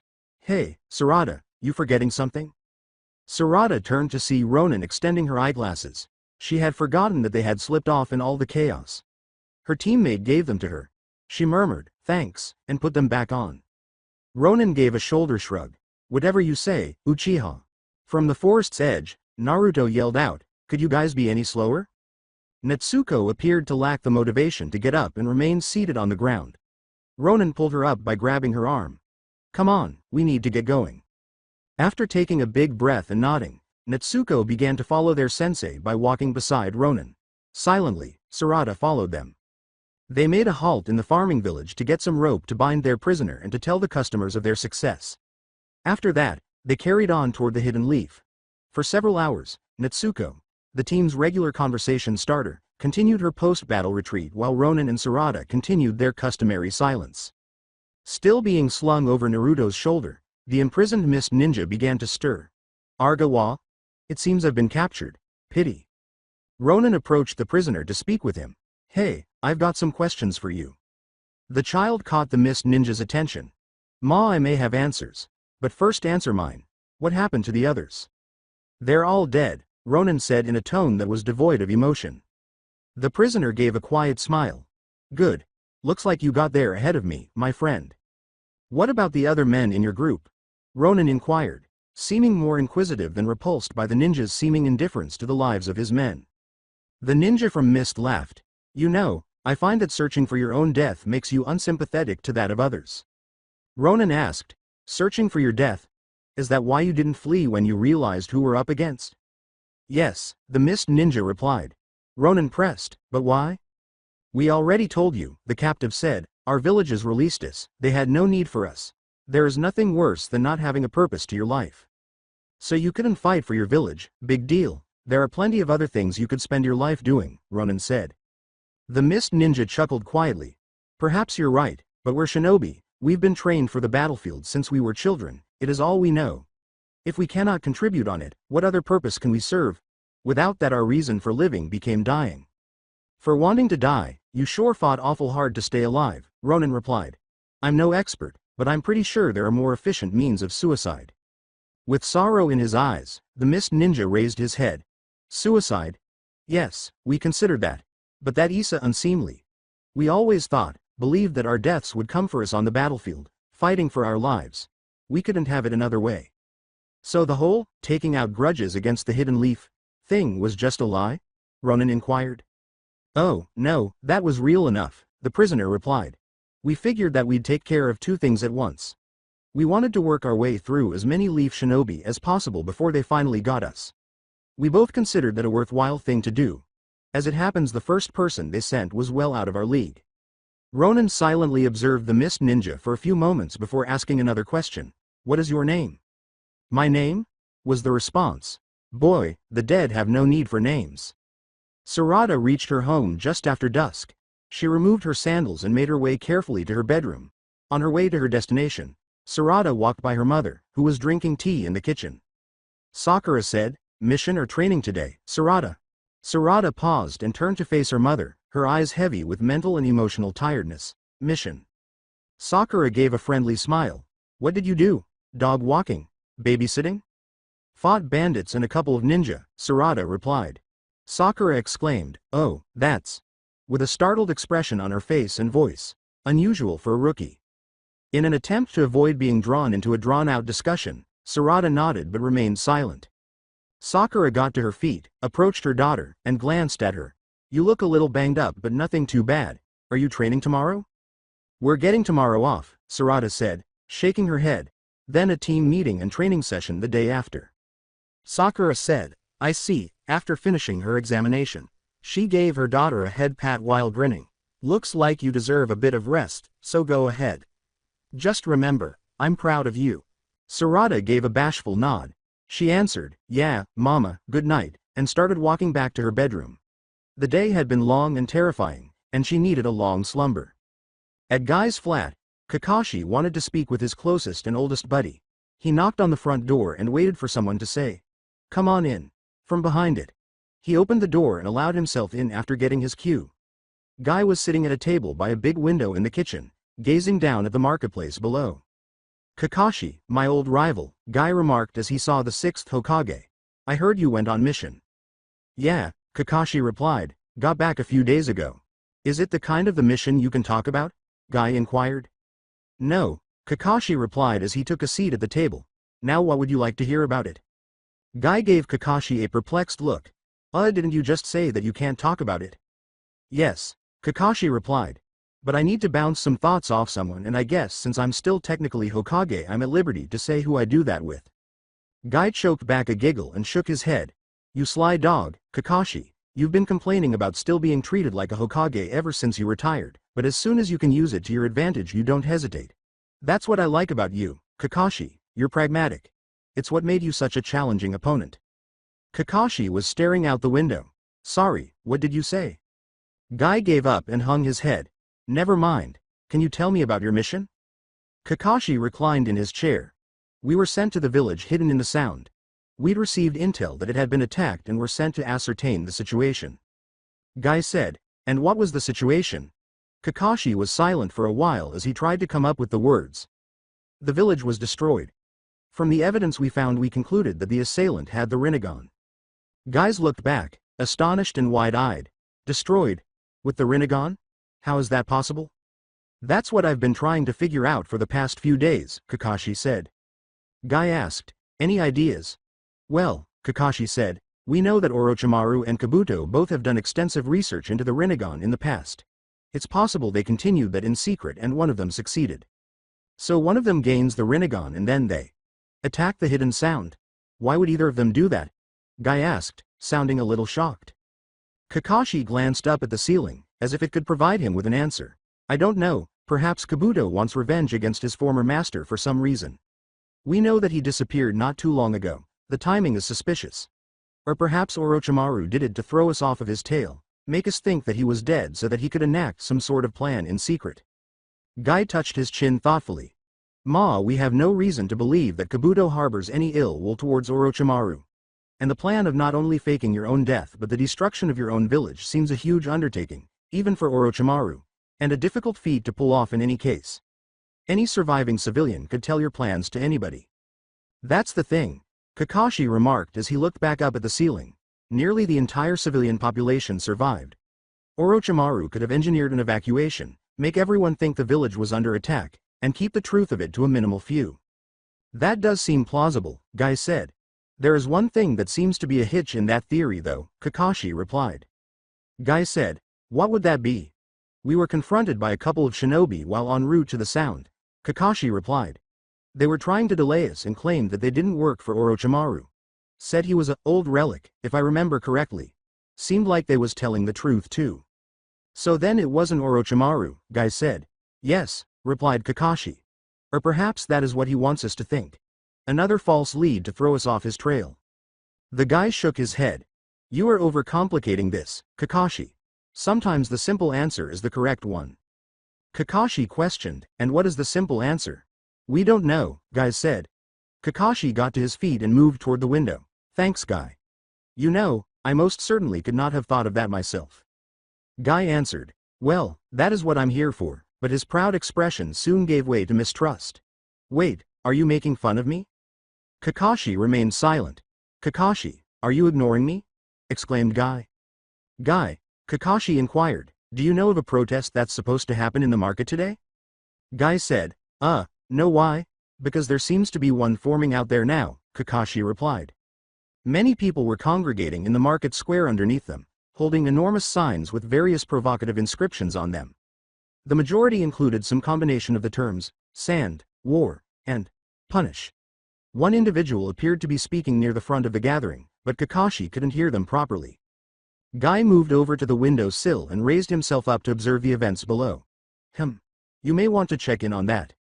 Kakashi responded, that's the plan, and slipped out the window. The retiring Hokage heard, Kakashi, as he descended, you didn't even give me a farewell. At that point, Kakashi was thinking about other things. Furthermore, he was aware that he understood Guy beneath all of his bravado.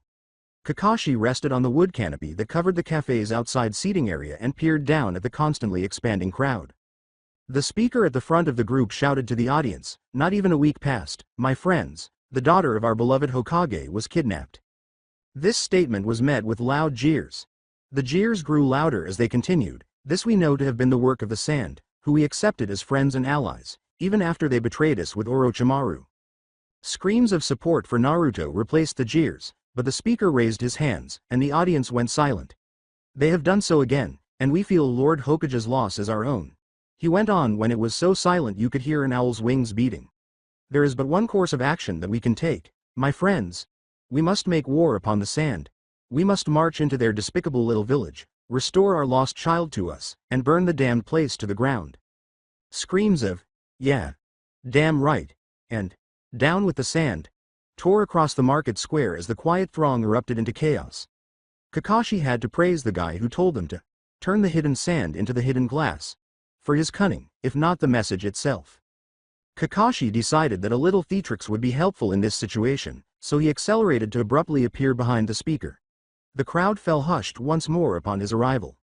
The speaker shouted, Lord Sixth. While extending his arms to his sides in a welcoming and overly surprised gesture, he pointed to the audience, who cheered. To what do we owe this honor? Do you come to add your voice to ours? He said. No, Kakashi firmly said. I want you to cease your demonstration. There is no need to be calling for war here. No need. The speaker said to the crowd. Is the peace we have between our villages so valuable that we suffer our children being taken from us? Do we suffer insult to our Hokage and village for the sake of this peace? The assembled protesters gave a resounding no.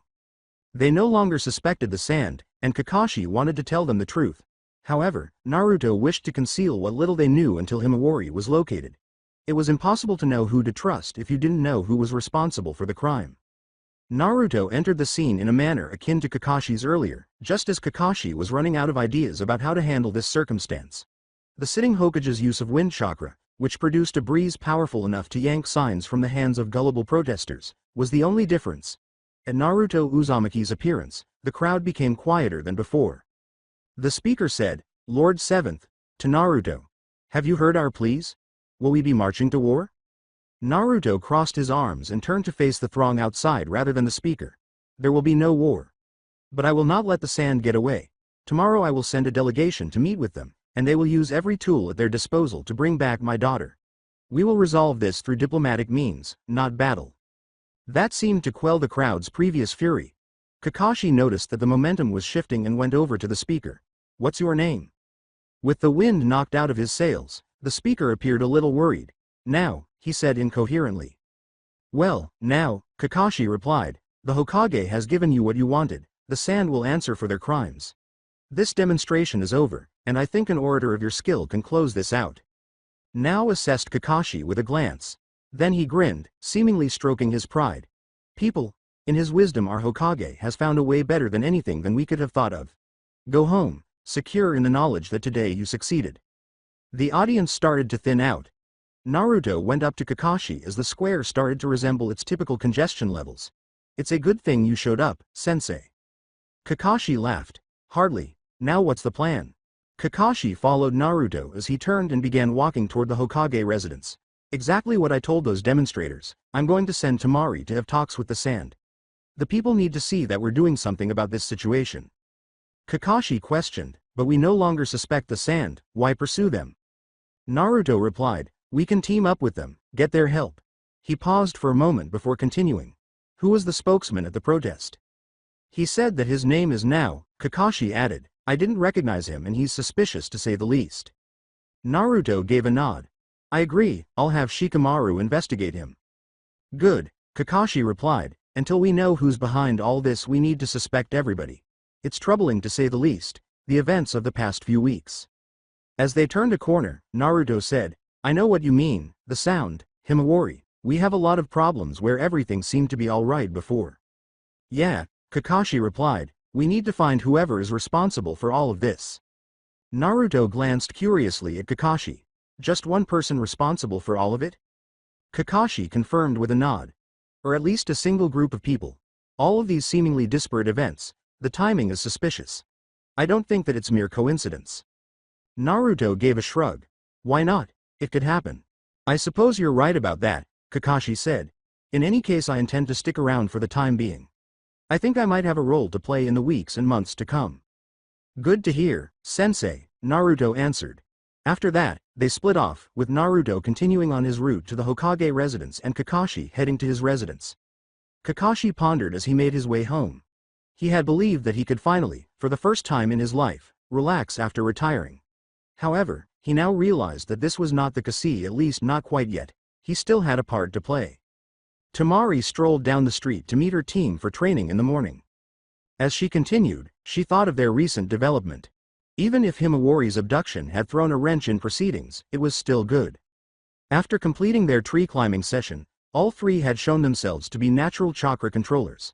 Temari would next need to consider where she could take them after getting them to the stage where they could walk on water. It was clear that Haruto would keep honing his gentle fist, but what about Tora and Bolt? The fact that she had not heard from Hiyashi Hyuga regarding Bolt and Haruto's early success in their meetings with him further compounded the situation. Temari stopped daydreaming as she felt someone behind her. She yelled, "State your purpose," and turned around. An Anbu member appeared in front of Temari and murmured, "Forgive me," while kneeling. "I did not mean to startle you, only to deliver a message." "Go ahead," Temari said. "Lord Hokage has requested your presence," the Anbu declared. "He asks that you come alone, and that you not mention this to anyone." "All right," Temari answered. "I have one request. Let me tell my team that training is cancelled today." For a period, the Anbu member remained mute. Even after all these years, Temari was still uneasy about the expressionless animal masks. The Black Ops ninja responded, "Very well," and vanished. Temari let out a sigh and carried on. "I suppose that it was only a matter of time until I got wrapped up in all this somehow." Temari spotted her students gathered around a practice dummy when she arrived at the training area a short while later. Bolt yelled, "Hey, sensei," as he hurried to greet the Jonin. "What are we doing today?" "You're going home," Temari answered. Bolt exclaimed, "What?" His teammates' shocked expressions mirrored his own as they approached from behind. "I'm sorry about all this," Temari remarked. "Unfortunately, I've just been made aware of a situation that requires my attention, so I'm canceling practice for today." Tora said, "Are you okay, sensei?" "Yeah," Temari replied. "Feel free to practice on your own time. I'll probably send a message sometime later today with updates." "Understood," Haruto remarked as he went to retrieve his belongings. The other two genin remained still. Temari pivoted and headed for the Hokage residence. She glanced over her shoulder and saw that Bolt was keeping a close eye on her and would not let her leave his line of sight. She felt sad for the child because, with his younger sister gone, he was undoubtedly terrified of being left behind. Nevertheless, she persisted since there was nothing she could do at the time. Tamari was greeted by Shizune at the front door of the Hokage residence. She asked the medical ninja, "You're here to take me up to see the Hokage?" "Correct," Shizune said, allowing Tamari to enter. Tamari remarked, "Must be something very important then," as Shizune started guiding her to the Hokage's office. "It is," Shizune affirmed. "I'll let you hear the details from him." They soon arrived at the workplace, where Shizune led Tamari in by opening the door. The fact that Naruto was alone in the room startled her. With a sneer on her face and a palm on her hip, Tamari said, "My husband didn't skip out on work today, did he?" Naruto asked, "What? Oh, no, there was just something I wanted him to investigate. He went to the record room to start his search." "HMPH, good to hear he isn't slacking off," Tamari answered. "What do you need from me, Lord Hokage?" Whatever documents he had been handling was tossed aside by Naruto. "I'm sure you know about how the Sand has been suspected of kidnapping Himawari." "I haven't paid much mind to it," Tamari answered.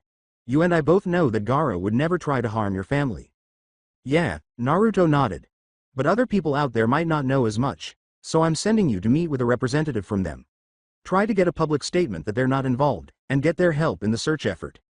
Tamari was shocked to learn. A diplomatic mission to the Hidden Sand? Although relations between the two villages she called home had always been so good that she hardly ever had to serve in that capacity, she was still officially the liaison between them. Naruto gave a nod. He took a scroll out of a drawer and gave it to Tamari, saying, "Yes. We already sent a messenger hawk to the Gaara last night. The meeting will be held on neutral ground in the Land of Rivers in 3 days. All the details are in here." Tamari did not read the scroll that she had taken. "Are you sure? I mean, this is really short notice here. I've got a group of genin to look after, including your son." Naruto halted and let out a frustrated sigh. "Tamari," he began, "my daughter is missing and I don't know who has her. Meanwhile, civilians are blaming the wrong people, wasting my time with calls for war. I need time to find Himawari. Besides, this could be a chance to get some help from the Sand." Tamari started to respond, but all she could think of was, "I understand. Who all will be coming with me?" "I'll send a squad of Anbu Black Ops with you as bodyguards," Naruto answered. "Other than that." Naruto paused, preoccupied with something happening in the corridor. "Whoever is out there, you can stop eavesdropping." Bolt Uzumaki appeared when the office door opened. The father of the boy seems taken aback. "Bolt? Is something wrong? I promise I'll be right with you in a moment." "I don't care about that," Bolt said. "We're going with Tamari-sensei." Naruto exclaimed incredulously, "You're going where?" "Wait a Yuha who's, we?" Bolt gestured to a person beyond the doorframe. "Come on, guys." Haruto Hyuga and Tora Yamato, Temari's other pupils, appeared, the former responding to Bolt. "I told you this is a stupid idea, Bolt. We shouldn't be doing this." "We're going to help Tamari-sensei," Tora exclaimed, gesturing to Haruto with her fist. Tamari asked sharply, "Help me with what, exactly?" "I told you, we're going with you," Bolt said. "We're not letting you go alone." In frustration, Haruto rolled his eyes. "He means he won't let you go. I swear that losing his sister is making him paranoid. How disgraceful, no true Hyuga would ever act in such a manner." Naruto said, "Excuse me?" with a tone that made the Hyuga shudder. Haruto turned to face the furious Hokage. "Oh, I meant nothing by it, Lord Hokage." After giving in, Naruto focused on his son. "Is this what you really want?" Bolt remained resolute. "Yes." With a groan, Naruto conceded. "All right, you 3 will go with Tamari on her mission." While his teammates watched, accepting their fate, Bolt let out a triumphant yell. Tamari wondered how she had gotten into this predicament as she stood there stunned. Gaara seated in the council chamber. Gaara observed his council members and awaited an answer. The letter from the Hidden Leaf had arrived in the middle of the night, and Baki had just finished reading it. Isamu stood up and said, "My lord, you should not go to this meeting, it is likely a trap." "I am not going, Isamu," Gaara answered. He wasn't, and he didn't feel secure leaving the community unguarded. "But someone will represent the village." "Then I beg you, Lord Casecage," Isamu replied, bowing slightly, "send me." Gaara looked suspiciously at the councilman. Given his previous attempts to sour relations with the Leaf, He was not going to send a warhawk like Isamu to a diplomatic conference. Baki must have had the same thought. I would think that unwise. I suggest we send Lord Ebizo to represent us. Gaara thought about that for a while. Elderly and well into his 80s, Ebizo was primarily watched during council sessions. But he was well respected. He was careful above anything else. Unlike others, he wouldn't jump into a fight. I think that is an excellent choice. Even though Gaara knew he hadn't been sleeping, Ebizo opened his eyes and let out a sigh. Very well. Then I will assign a squad to guard him, Isamu blurted out. Gaara paused for a second. He didn't want Isamu to have any control over who attended the meeting for the same reasons that he didn't want him to attend. Baki leaned forward to whisper something to Gaara. He is head of security. We can't deny him that, Gaara. Gaara acknowledged the point with a nod. Very well, Isamu. Before leaving the room to get the guard detail ready, Isamu bowed. Ebizo stood up slowly. I suppose that I should go and prepare for my journey. The meeting is in 3 days, correct? Yes, Baki affirmed. Ebizo murmured. He exited the council chamber without following any of the customary procedures, saying, well, Tamari is a reasonable girl. This shouldn't be too difficult on my old bones. After the older man had left the room, Baki turned to Gaara for confirmation. Well, then, he began, I think that this meeting is concluded. The Cage gave his approval by nodding. The councillors all got up and walked out of the room, bowing to the Cage before leaving the table. Gaara stayed seated and observed the others departing. When he was the only one left, he got up and proceeded slowly to his office, holding his hands behind his back. Gaara's mind shifted to what had happened recently. He didn't like anything about him, but Gaara wasn't sure what it was. Himawari Uzumaki was abducted and the Sand Patrol was murdered. Gaara was unable to perceive the apparent relationship between the two. He was also worried about Isamu. Was he only a warhawk exploiting a bad incident to incite hostility? Maybe he was fulfilling his sense of patriotism. The councilman's involvement in all of this was the worst scenario. Gaara hoped it wasn't.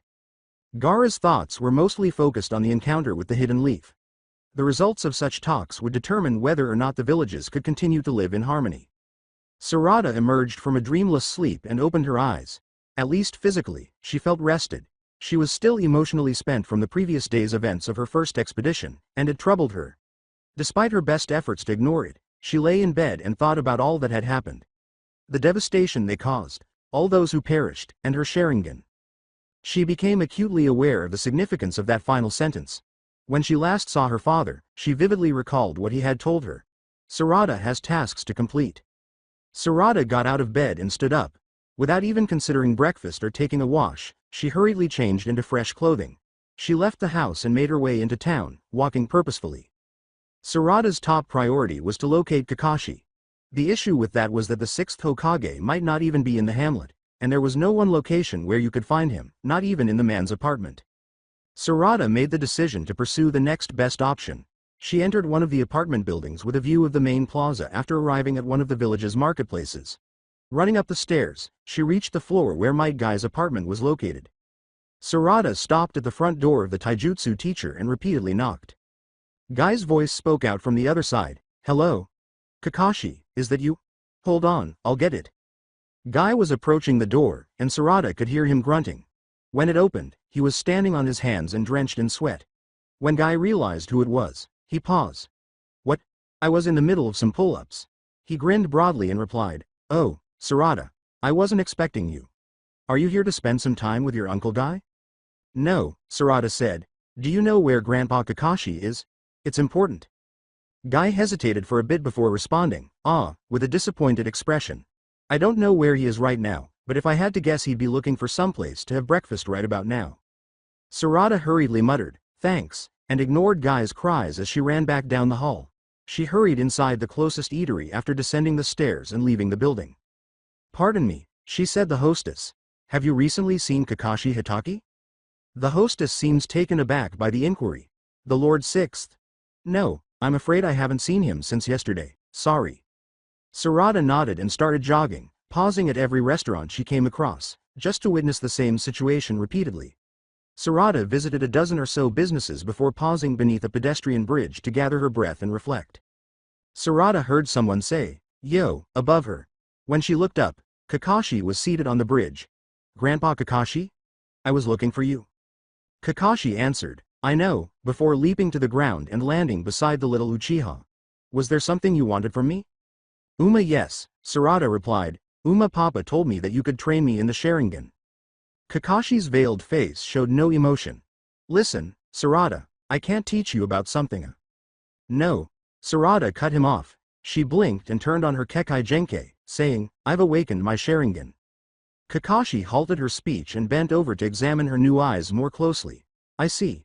Looks like they're in the earliest stage of development, but that's not at all unusual. Grandpa Kakashi, Sarada replied, did you really have the Sharingan? After a little delay, Kakashi answered, yes, I did. Really? Sarada questioned doubtfully, but you're not a Uchiha. Kakashi shut his left eye. Look carefully. Sarada examined that eye, attempting to determine what the retiring Hokage was looking for. His scar was the only thing that set him apart. Then Sarada had an idea, and she examined the old wound once again. Your scar. I always assumed it went over your eye, but no, it goes through it, so how? With a heavy sigh, Kakashi opened his eye. When I was your age, I was sent on a dangerous mission deep into enemy territory. It was a time of war, children were pressed into battle at a young age. Anyways, during this mission we were attacked and one of my squad mates, a relative of yours, saved my life, though I lost my left eye. He was killed later on in the mission and as his final wish he gave me one of his Sharingan as a parting gift. Years later I then lost that Sharingan and gained this eye, but that is a ridiculously long tale for another time. Sarada gave it some thinking. So then, you must have used it a lot. Kakashi laughed. I did become a little famous for it, in some circles. Is there some kind of special training for the Sharingan? Sarada inquired. Well, the Sharingan has many abilities that you should be aware of, Kakashi replied. And I have a special jutsu that only your father and I can use that requires the Sharingan, but your eyes aren't developed enough for that yet. With anticipation, Sarada said, do you have some time to train with me today? After getting to his feet, Kakashi appeared to think about this for a while before shrugging. He turned and began to walk away, gesturing for Sarada to follow. Sure, why not? Deactivating her Sharingan, she did so. The young girl let her enthusiasm overwhelm her as they walked to Sarada for what seemed like a lifetime. When they finally reached Training Field 7, Kakashi paused in the middle of a clearing.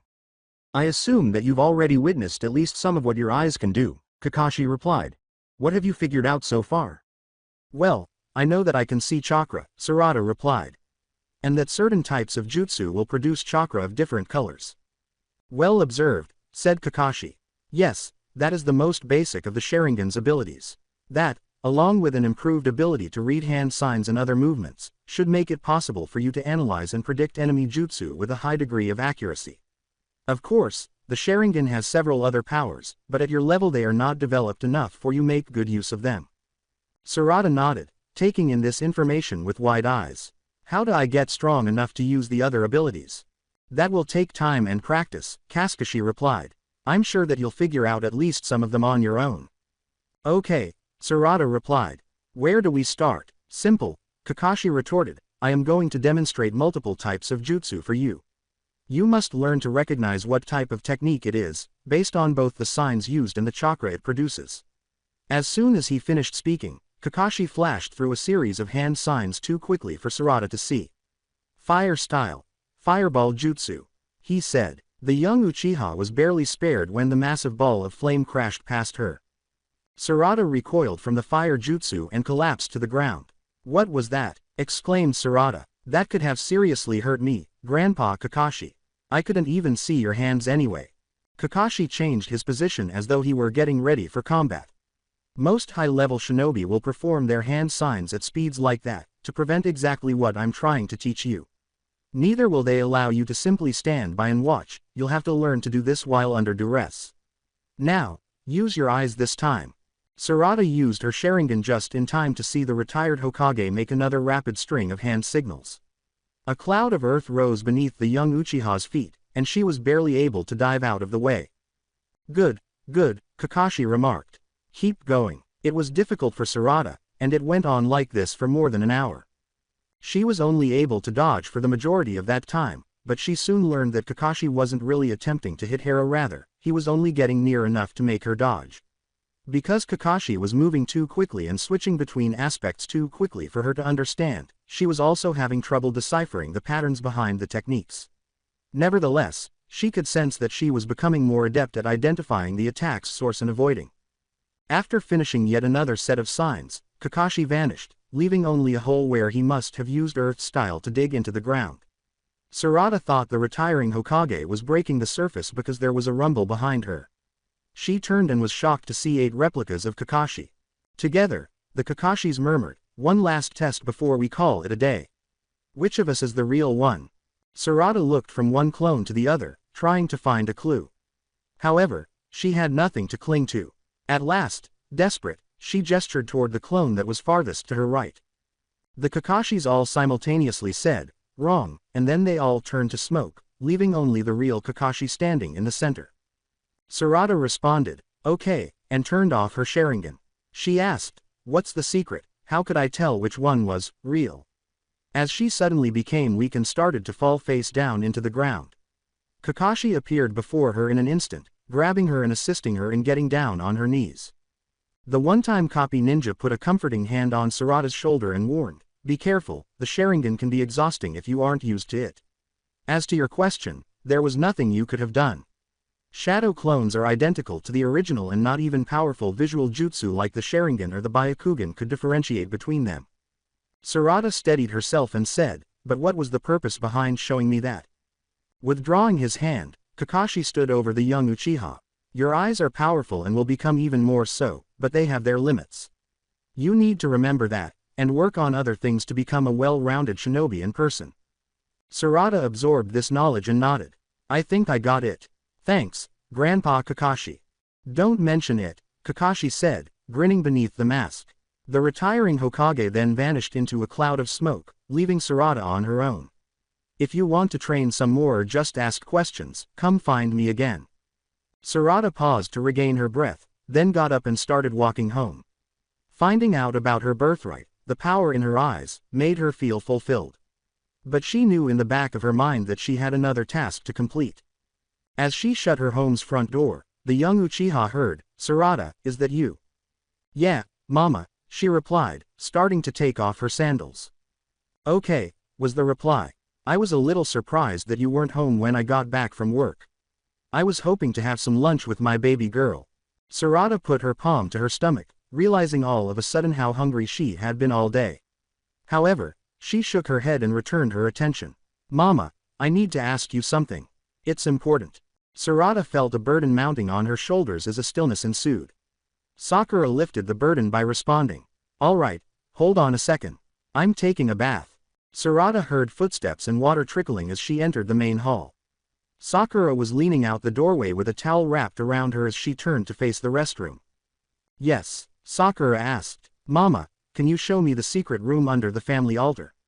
Sarada inquired. Sakura appeared a little taken aback, but she quickly realized what was going on. "All right, just let me get dressed." Sakura retreated into the bathroom after Sarada nodded in agreement. The young Uchiha approached the family altar and took a seat up against the wall. Sakura entered a little while later, her hair still damp. Sakura remarked, "I'm going to show you how to get in," while standing over her kid. "Watch carefully, because I'm only going to do this once. Don't really like being in there." Just within Sarada's grasp, Sakura pulled up on a wall-mounted candle, causing it to move. She then applied 3 brief, tiny bursts of chakra to the exposed area by pressing her hand against it. A floor panel in the room's corner fell away, revealing a secret stairway that descended beneath the house, and there was a faint sound of stone scraping against stone. Sakura stared down at Sarada after brushing her hair out of her face. "You'll find what you're looking for in there. You close it the same way you open it and don't forget to do that after you're done." Sakura then went out of the room. Unsure of what to expect, Sarada crept over to the stairway and looked down. It was a little damp, gloomy, and eerie. She ran to the altar, took out a candle and a box of matches, and lit the latter with the former. With a candle in hand, Sarada started her descent with a sense of dread, becoming greater with each step and filling her chest with pressure and weight. There was a simple room at the foot of the stairs, with a stone tablet resting on a little table at the far end. Sarada approached, knowing it had to be the tablet her father had mentioned. She put down the candle and started reading, but she discovered that she was unable to comprehend whatever text was on it. Sarada repeatedly attempted to read it, both forward and backward. She even attempted to lift up the tablet and flip it over, but she was unable to do so due to its weight. As she struck herself on the forehead for her foolishness, a thought occurred to her. She tried again after activating her Sharingan, and all of a sudden she could see the words. Sarada was beginning to understand what the tablet was about, though it wasn't quite apparent and some portions were still incomprehensible. Text outlining the Sharingan's capabilities was located on the right. What she could read about it was consistent with what Kakashi had taught her that day. The inscription on the tablet's left side, however, was what truly drew her eye. It appeared to be the Uchiha clan's history. Sarada knew very little about her family's past, just that they were co-founders of the Hidden Leaf and that nearly every member of the family had been murdered when her father was a youngster. Sarada was unable to truly comprehend the tablet's depiction of a time when battle was widespread throughout the earth. The Uchiha clan were among the best mercenaries, offering their shinobi expertise to the highest bidder. The Senju was their only adversary, and they repeatedly engaged in combat with them. But in the end, the leaders of the Senju and the Uchiha developed a relationship and an alliance, and together they created the village hidden in the leaves. The first Hokage was the Senju head. Sarada was unable to read the remainder of the passage. Although fascinating, Sarada saw that as merely intellectual. However, a section titled, "The Curse of Hatred," in the bottom left truly drew her attention. Only a little portion of it was visible to Sarada, but what she could make out worried her. The Sharingan is awakened by pain and fear of losing loved ones. It offers great power, but it comes at a price, she spoke out loud. She hesitated, questioning whether her father could truly be that heartless. The more pain a Uchiha experiences, the more powerful they become and the more obsessed they become with both, regarding the plight of others as insignificant, or if she was. With the exception of the last statement, Sarada's Sharingan was unable to understand the remainder of the passage. The only way to defeat the curse is to reach out beyond yourself and the clan, she uttered, her words seeming to linger on her lips. It seemed like Sarada should stay away from this curse of hatred, but what did it mean to reach out beyond yourself? Sarada pondered the subject for a considerable amount of time before realizing how long she had been down there when the mostly melted candle began to flicker. Just as her mother had opened the passage, she grabbed the candle, hurried back up the steps, and shut it. Sarada realized she had been down there past dusk when she peered out the window. Too preoccupied with the problem of how to reach beyond yourself, to recall that she hadn't eaten that day, she slipped past the kitchen to her bedroom, assuming her mother had already fallen asleep. Still struggling with that question, she crept into her bedroom and crawled into bed. She was unable to sleep, so she gazed up at the ceiling in anticipation of an epiphany. She continued to contemplate it till she fell into a vacant slumber. Sarada awoke, hardly realizing that she had fallen asleep. She sat up and blinked away her fatigue in the early morning light. She got up and began walking, circling her bedroom a few times before entering the hallway because she needed to get her heart rate up. Sarada was reminded of how completely hungry she was as soon as she smelled her mother preparing breakfast as she made her way to the kitchen. Sakura remarked, "I wasn't expecting you to be up this early," when Sarada entered the room. "I'll just make you something real quick." Food was quickly placed in front of Sarada as she sat at the table. She was hungry, but she didn't start eating right away. The question she had gone to bed with still bothered her as she nibbled at her food, pushing it around her plate and took tiny pieces. Sakura said, "Something on your mind, Sarada?"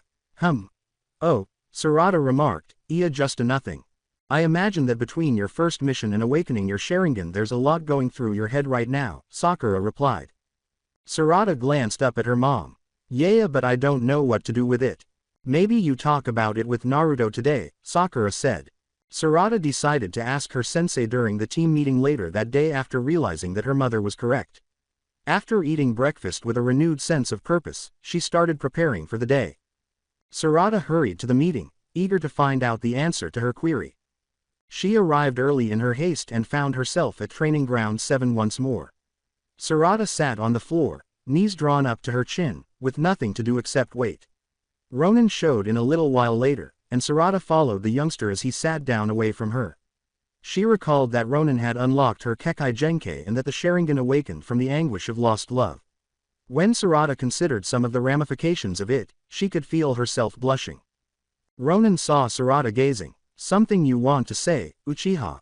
In an attempt to conceal her reddening cheeks behind her knees, Sarada bowed her head.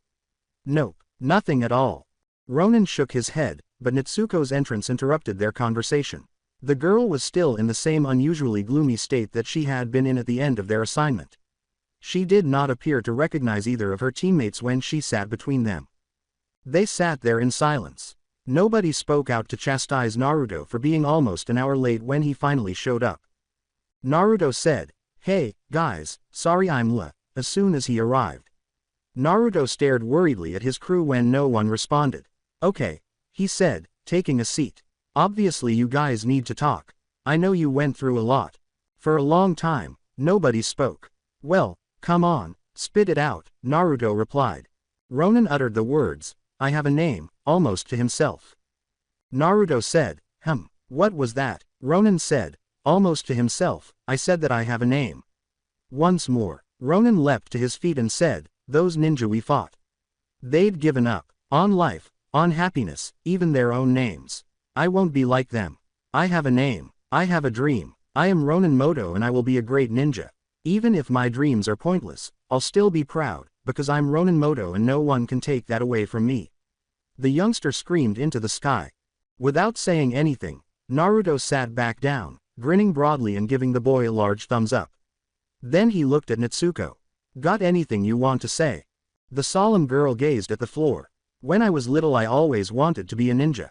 I just thought they were so." Ronan cut in, saying, "Cool.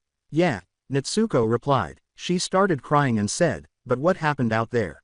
That wasn't cool. People died." The poor girl sobbed pitifully, saying, "I killed someone. I see his face in my dreams, the blood from the wound I gave him.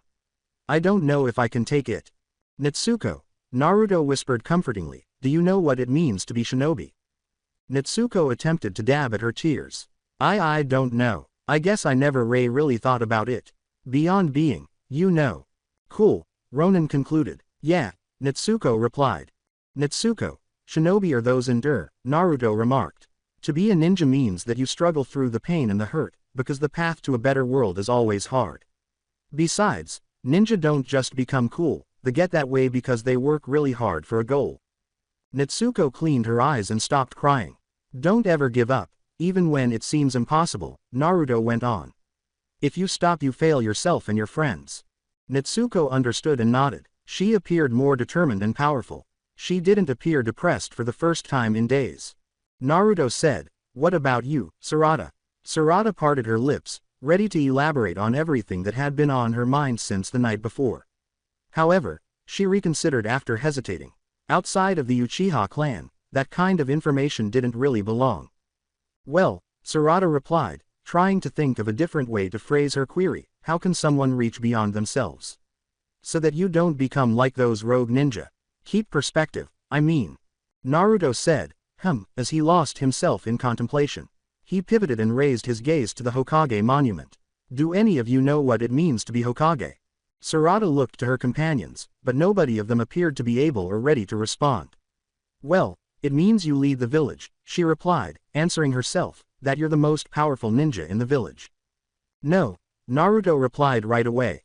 Sarada had always been told that definition, so she was taken aback to hear that. "To be Hokage," Naruto stated, turning back to his students, "is to put the welfare of the village and its people above your own.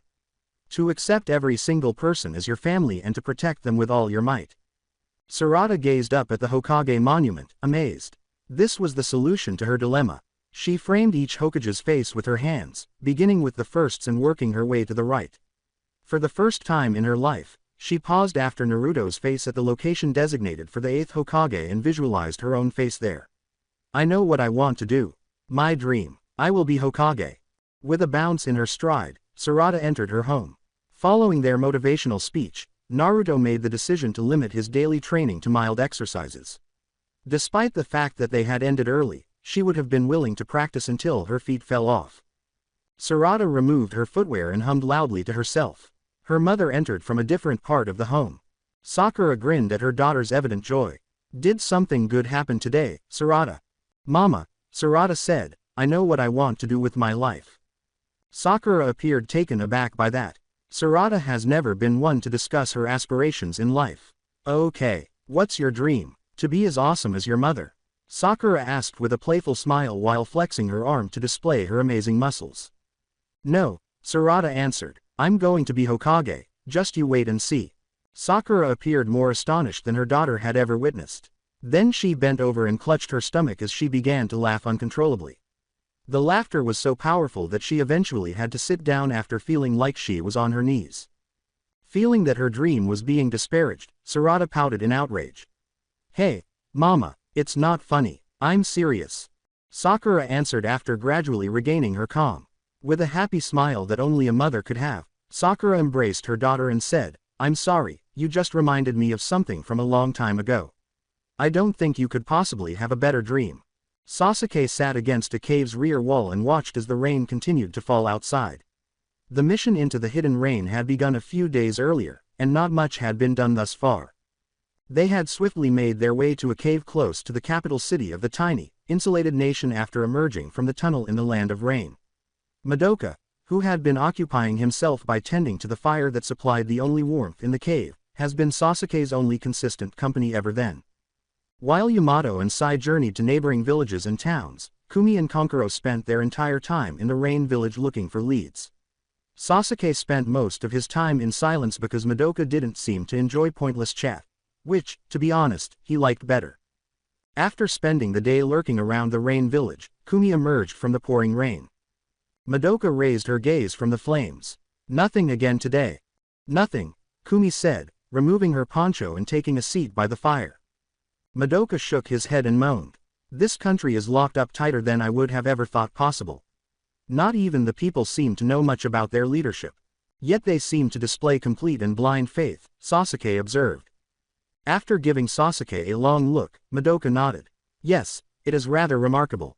Footsteps announced the arrival of other members of the team. When Sasuke looked up, Yamato and Sai had emerged from the downpour. After taking off his poncho, Yamato began to pace the cave.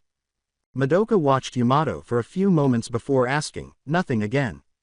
Yes, Sai said on his behalf. At last, Yamato remarked, we're getting nowhere like this, without seeming to be addressing anyone in particular. The people know nothing about their own leaders, that much is obvious. I've never seen anything like it. Well, perhaps Kankuro will return with something, Kumi said with a tone of hollow optimism. Maybe, Yamato answered. In any case we need to change our approach. We need to be more direct. How? Inquired Madoka. We know little to nothing about this government, we don't even have a place to start. I may have a way to help with that. Kankuro shook the wetness off his coat as he emerged from the rain. He was the only member of the mission to decide against using ponchos. I found something interesting during the night that might give us an angle. Yamato ceased to pace. What do you have? Kankuro sat down by the fire and started to open the big scroll that contained his puppets. Someone with the title, Left Hand of the Master, entered a bar where I was gathering intelligence. Yamato questioned, did he have anything useful? Kankuro responded, he didn't reveal anything we didn't already know, as he began to unfold the scroll. One of his numerous puppets appeared when he undid the seal after finding the one he was searching for. But if we're going to infiltrate the Hidden Rain leadership itself, then this is the place to start. Yamato questioned, is that the puppet body of Sasori? Yes, replied Kankuro. I've made some modifications to it over the years. Sasuke took a time to examine the puppet. When he was a student under the Sannin, he recalled Orochimaru mentioning his previous partner. Sasuke was shocked to see what appeared to be a teenage guy with red hair wearing a gray cloak. This was not what he had anticipated from what had, by all accounts, been an extremely strong shinobi. Kankuro started applying chakra to the puppet by placing his hand on the back of its head. The puppet's eyes brightened and started to display an image onto the cave wall. Kankuro utilized subtle chakra adjustments to cause the vision to rapidly fluctuate and shift, fast-forwarding through a number of ordinary scenes in the capital before stopping on the image of a man seated at a pub. That's him, Kankuro remarked, the left hand of the master. Sasuke studied the picture, an average-built man with tan complexion and short hair. He appeared worn out and burdened by something. The expression of someone who was starting to become lost. Yamato gave several understanding nods. As Kankuro stopped the projection, Yamato turned to face the other team members and said, all right, starting tomorrow we're going to start tailing this guy, find out as much as we can about him. Sai, you and I will be going to the capital tomorrow to assist Kumi and Kankuro. "Sasuke, you'll be coming with us too?" Sai replied, "Yes, sir," while Sasuke just nodded. "We're going to find out everything we can about this guy," Yamato stated, his name, his exact position in the government, his daily habits. "Rest up, it's going to be a long day tomorrow." In one of the residential districts of the Hidden Rain village, Sasuke was sitting on a building's roof. They had discovered that Askia, also known as the left hand of the master, lived below. Since they had initially taken him up early that morning, the entire team aside from Madoka, who had been abandoned at the camp, had been following him. Konkuro's variety of puppets and Kumi's invisibility jutsu handled the close-up detail, staying as close to the victim as was practical. Sai, Yamato, and Sasuke, on the other hand, supported the others while keeping eye contact from a distance. With a splash, Sai landed next to Sasuke, who turned to his left. The Anbu member stated, "We should get ready to stake this place out all night." This did not surprise Sasuke, so he chose not to reply and instead looked back at the house. "Kumi is in there, so keep an eye out for a signal from her too," Sai replied. Confused, Sasuke turned to look at Sai. Why did she go inside? Sai gave a shoulder shrug. "I'm not sure." There was stillness for a few moments until Sai spoke once more. Sai said, "What do you think of this guy?" Sasuke remained silent. "It seems to me he may not be all that important, like Konkuro thinks. All we've seen him do is go to a bar, drink, then leave, go to another bar, and repeat the process." "No," said Sasuke. "There's something on his mind, some sort of problem that he keeps wrestling with." Sai started to say something, but a woman's scream from inside the apartment interrupted her. "Kumi," Sasuke said as he prepared to act. Another day, another tour of the pubs in the Hidden Rain. Askia's thoughts strayed to areas he didn't want them to go because he had no work to concentrate on. Living in an alcoholic daze, he discovered, put his mind at rest. Askia staggered into his flat and took his time shutting the door behind him, opting to put down his half-empty drink first. He thought he heard footsteps as he approached the door, but there was nobody in the hallway. He remarked, "Must be my imagination," as the door shut. Askia picked up his beer and raised it for a swing. But then, from the corner of his eye, he noticed something. He briefly believed he saw Neji Hyuga leaning against the wall. Askia exclaimed, "Get out of my head, damn it," and threw his bottle at the offending picture. Neji Hyuga was nowhere to be seen as it crashed against the wall. Just as Askia was ready to go on, he saw something odd. There was no obvious obstacle, but the liquid droplets that fell from the bottle did not fall naturally. This was strange to the Rain Shinobi's trained senses, even in his inebriated state. Askia awkwardly extended both hands in an attempt to find an explanation. His left hand quickly located it and instinctively grasped it. Where none had been before, a young woman materialized, and Askia grabbed her throat. The Rain Shinobi said, "Well, what do we have here?" The woman stared back at him stubbornly without responding. She tried to stab Askia with a knife, but he knocked it out of her hand. In his inebriated state, the cut on his arm didn't hurt too much. Askia swayed a little and said, "What are you doing here, huh?" Once more, there was no response. Askia laid his head against the wall, closed his eyes, and shook himself awake. "All right then, I'll just," he murmured. When he returned, he noticed the woman sneaking a peek out the window. Askia looked after her. The woman chose not to respond when I asked, "You waiting for backup?" Askia clumsily grasped her hand with both of his while keeping her pinned to the wall with his shoulder. "That's okay, I'll take care of it." The woman tried after realizing what he was doing, but it was useless against the larger, stronger, inebriated man. Askia grabbed her index finger and bent it back until it shattered. The woman was clearly in pain, yet she didn't holler or scream. He slammed her violently to the ground and pinned her there after failing to attain the desired outcome. Her elbow snapped as he bent it back. She didn't scream once more. Askia advanced to the shoulder, shattering it as well. Finally, she let out a loud, agonizing scream. Askia nearly stumbled to his feet as he hauled himself up to meet the woman's backup when he heard a window cracking. One of the two pale-skinned, dark-haired males had a sword. Askia might have been able to identify them if he had been more sober, but in his current state, all he knew was that they were intruders in both his community and home. "Well," Askia began before he collapsed, face down, with the lady kicking his feet out from under him and spinning on her fractured arm while grimacing in agony. Askia witnessed one of the men approach the woman and inquire about her well-being as he turned over following his fall. The rain ninja was overseen by the sword-wielding person. When Askia saw his eyes, everything darkened. The throbbing pain in his head was the first thing Askia felt. He attempted to hold his forehead with his hand, but his arms remained immobile. He opened his eyes and saw what appeared to be ropes encircling his torso. He could see that they were composed of what looked to be ink as his vision cleared. One of the dark-haired, pale men from earlier said, "Captain," towering over Askia, "he's awake." Askia wrenched himself into a sitting position and leaned against the rock wall behind him, moaning in agony. They were within a cave, as he could clearly see. "Let's hope that he's sober now," stated the person who seemed to be their leader. Askia turned to face the man and said, "Yamato, commander of the Hidden Leaf's Anbu Black Ops Division." "What?" exclaimed Yamato. "How do you know that?" Askia moaned in agony, his intoxicated sensitivity to sound still present.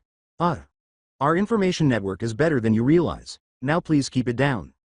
The first man remarked, "Captain, it appears that we have a lead after all." Askia looked at him. "You're Sai, second in command of the Hidden Leaf Anbu." Yamato and Sai glanced at each other briefly. The latter stated, "We need to find out everything he knows, Madoka." A big man who was sitting by a fire far from Askia got up and began to move toward him while making a number of hand gestures. "Wait," said a different voice.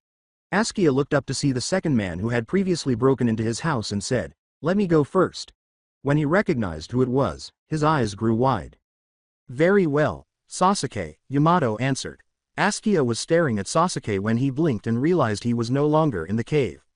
He surveyed the bizarre surroundings, which appeared to be a patchwork of disparate hues with no discernible foreground or background. "What?" inquired Askia. "Where am I?" "A genjutsu, created by my Sharingan," Sasuke declared as he appeared before Askia. "It will let us talk privately." Askia said, "What do you want?" "Something is eating at your conscience," Sasuke replied. "I don't know what, but it's there." Askia cast a wary glance to the Uchiha. "How would you know anything about that?" Sasuke's expression was emotionless. "Do you forget who I am?" "I'm nothing like you," Askia screamed. He whispered, "My cause is just. I don't kill out some misguided sense of vengeance. After that, my calling is higher." Sasuke remarked gravely, "I thought that I was fighting in service of a higher cause. Honor, family, clan, even world peace. By the end of it, I was in too deep to realize that there was no justification for my actions." Askia shut his eyes. "How can I not try to justify what I've done? I've blackmailed innocent people, murdered them, even instigated wars on the master's orders." "Wars?" inquired Sasuke. "There hasn't been a major conflict in over a decade." "Then it has yet to pass," Askia said, "but before long the Sand and Leaf should be at war." The Uchiha's immediate response was one of surprise.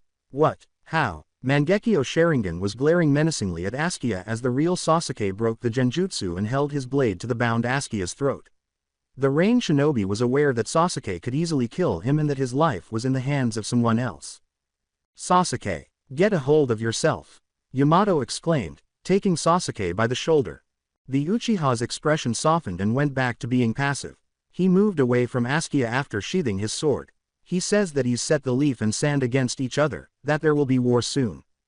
Another man, dressed in a black coat and face paint, sat close to the fire and cast an uncomfortable glance about.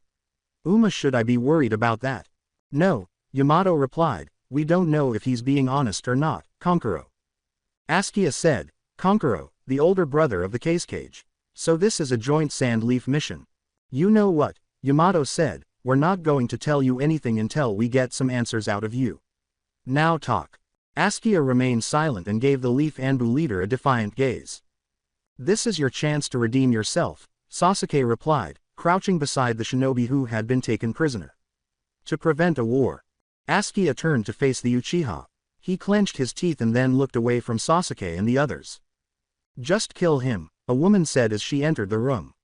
"He's not going to be of use to us." Askia recognized the person when she noticed that her arm was in a sling. He lowered his head and whispered, "I'm so sorry."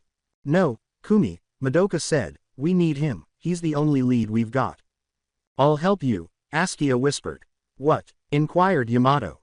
The Rain Ninja answered, "If there are any records of everything that the master has done, they would be in his tower. I can take you there." Sai questioned, why would we need to go there? It would be dangerous and we have you. I only know a fraction of the master's dealings, Askia responded. He keeps information compartmentalized, only he knows the complete picture. Madoka questioned cautiously, why are you helping us? Askia sat as upright as his shackles permitted. There is something that I must see for myself.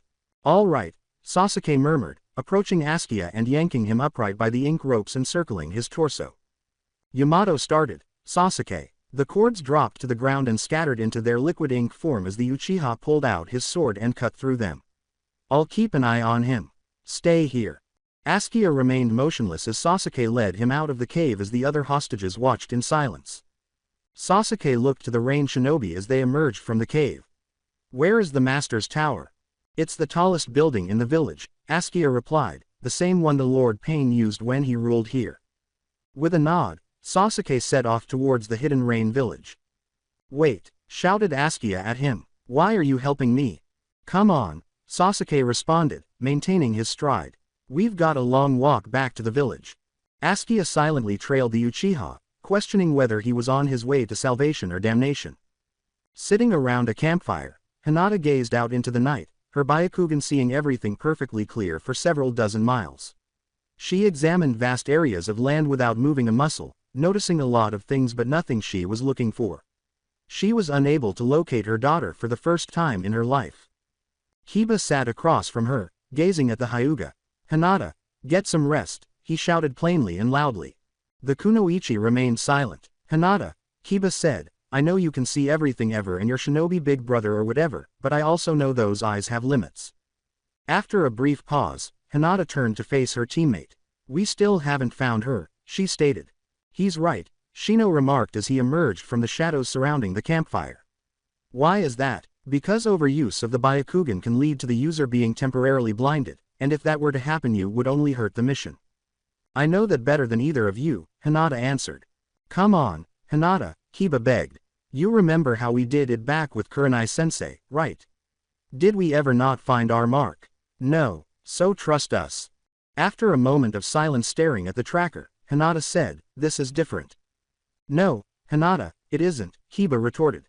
Hinata, Shino continued, bending down beside the Hyuga, my insects are already deployed and cover nearly as large an area as your eyes, and unlike the Byakugan they can do it almost indefinitely.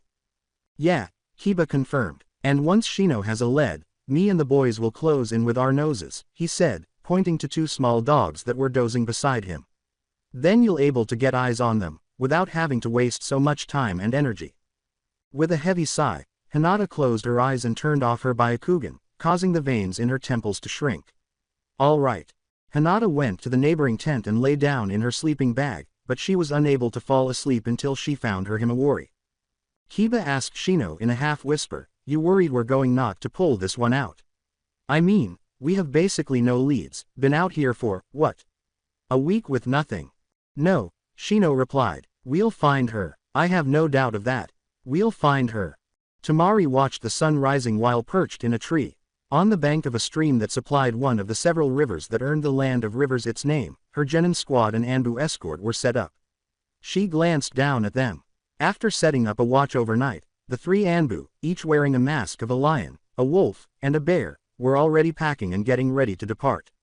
All three of the genin, however, were still in their sleeping bags and appeared less professional. Haruto had been fast asleep the entire night. He possessed the poise that was frequently connected to the Hyuga clan even when he was asleep. You couldn't tell by looking at Tora, but she had also had a good night's sleep. She frequently turned, tossed, and mumbled, giving the false appearance that she was struggling. Even more motionless than Haruto had been Bolt. However, it was evident that he had been awake for at least some time because he sat up immediately after the Anbu had completed packing. Tamari landed close to the campsite after falling from the tree. She clapped her hands a few times to encourage the children, saying, all right, kids, time to move. Bolt, who was already awake, gave his teacher a long look before getting up to begin putting his belongings away. Haruto awoke slowly, but before long, he was awake and getting ready to go. As was to be predicted, Tora was the most challenging. She turned away from Tamari and gave her request a half-mumbled, no, go away. Tamari pulled out her fan and walked over to the girl who was asleep. Tora was startled awake by the loud clang of her weapon hitting the ground next to her head. Tora jumped out of her sleeping bag and shouted, "I'm up! I'm up!" while holding her ears. "Damn it, I'm up."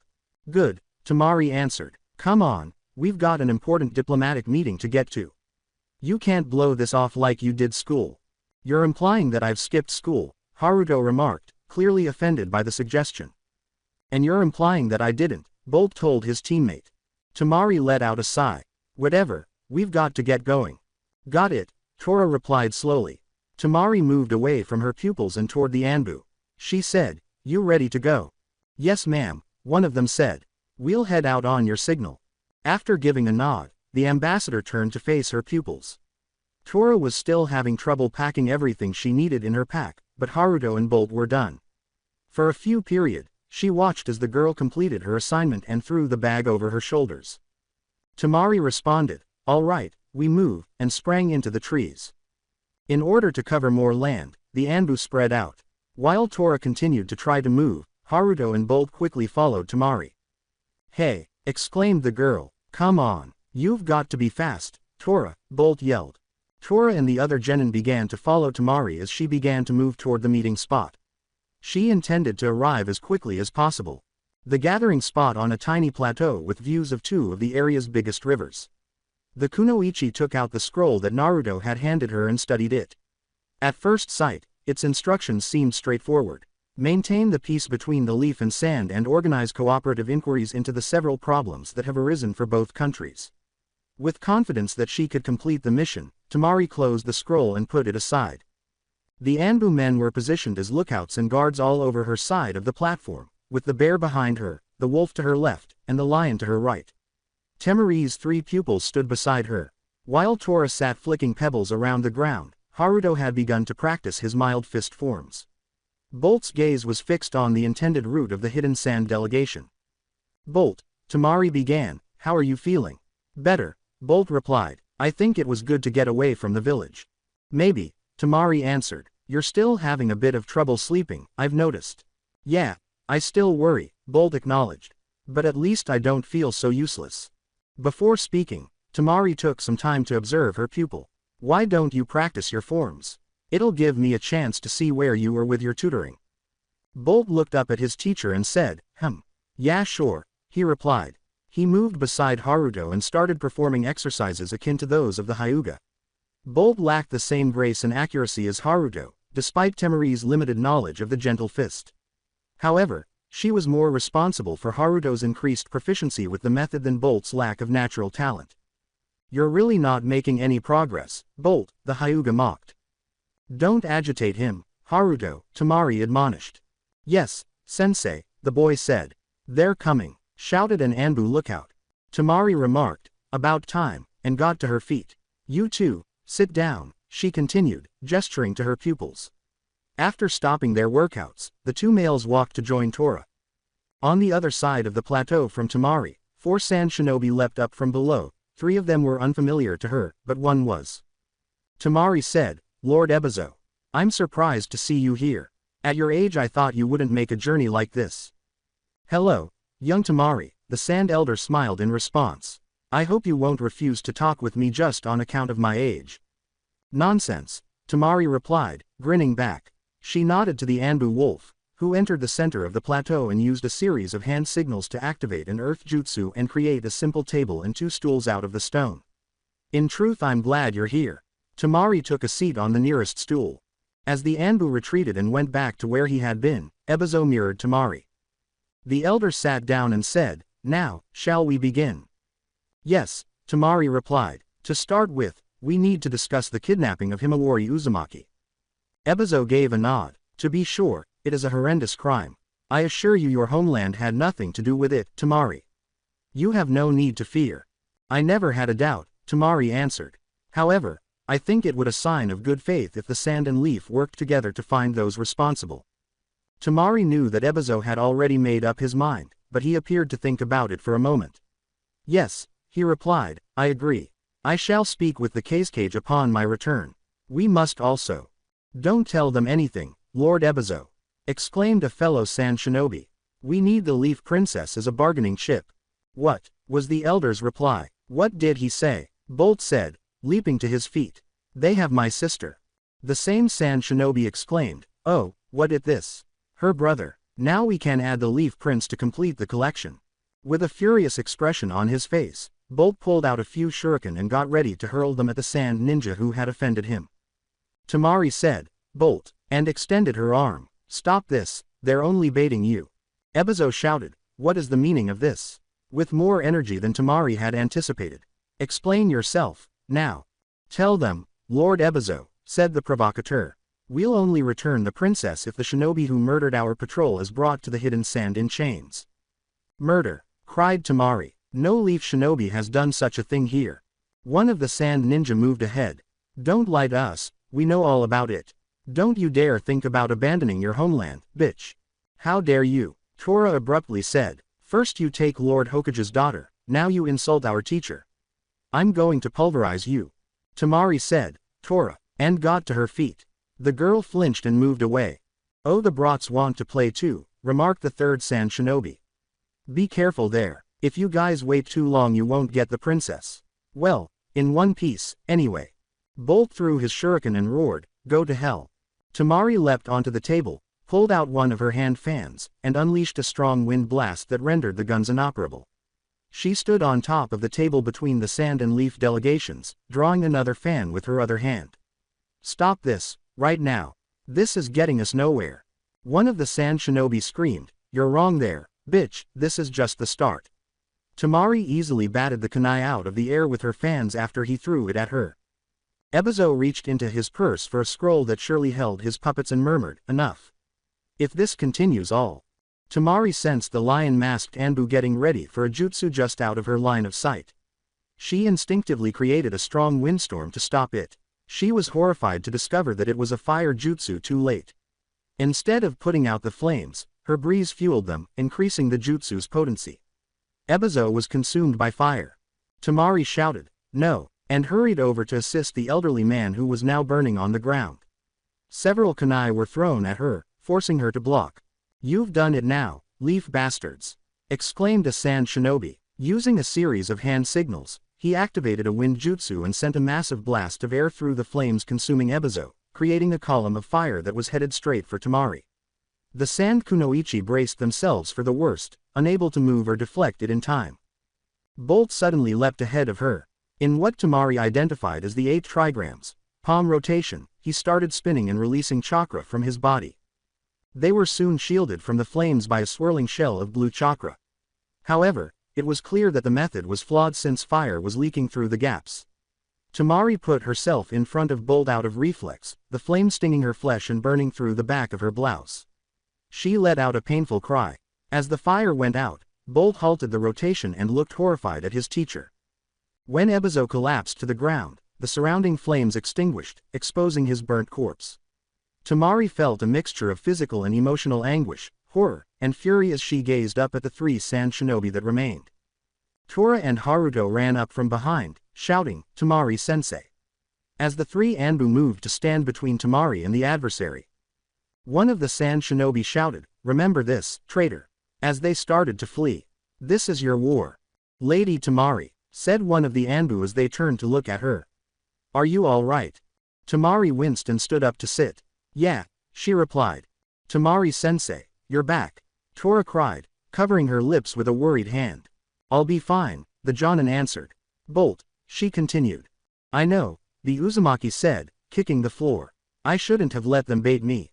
Duh, you fool, Haruto remarked. Haruto, be quiet, Tamari said. But, sensei, the Hyuga objected. I don't care, Tamari interrupted. It isn't helping anyone, she said, turning to face the Anbu who had applied the fire jutsu. And you should have shown more restraint too. The Black Operations member bowed to the kunoichi and said gravely, I know. I saw Lord Ebizo pulling a weapon. I just reacted. Tamari gritted her teeth and said, doesn't matter, all we can do is push forward. The Anbu wearing the wolf mask said, what should we do with the body, ma'am? The sand kunoichi sighed profoundly as she examined Ebizo's corpse. Put it in a sealing scroll. He doesn't deserve this fate. Along with one of his fellow countrymen, the Anbu bowed and approached the dead. They pulled out a scroll and started writing a recipe for sealing it. Tamari tried to stand, but the pain was too much for her. Tora said, "Sensei, are you going to be okay?" "Yeah," Tamari answered. "It's just. Back injuries suck. Can't do anything with them." It's true that she would experience discomfort if she tried even the smallest movement. Tora reached into the team's first aid bag and pulled out a jar of healing ointment. She approached her sensei after carefully reading the label. "Wait," Tamari replied, "take me to the river, need to clean it in the water." After a moment of hesitation, Tora nodded. "You too," she added, gesturing to her teammates, "hold her up." Bolt swiftly replied, "Yeah," as he braced against Tamari's body and draped her arm over his shoulders. On the other arm, Haruto mirrored him. Together, they assisted her in getting to her feet and started walking toward the plateau's edge.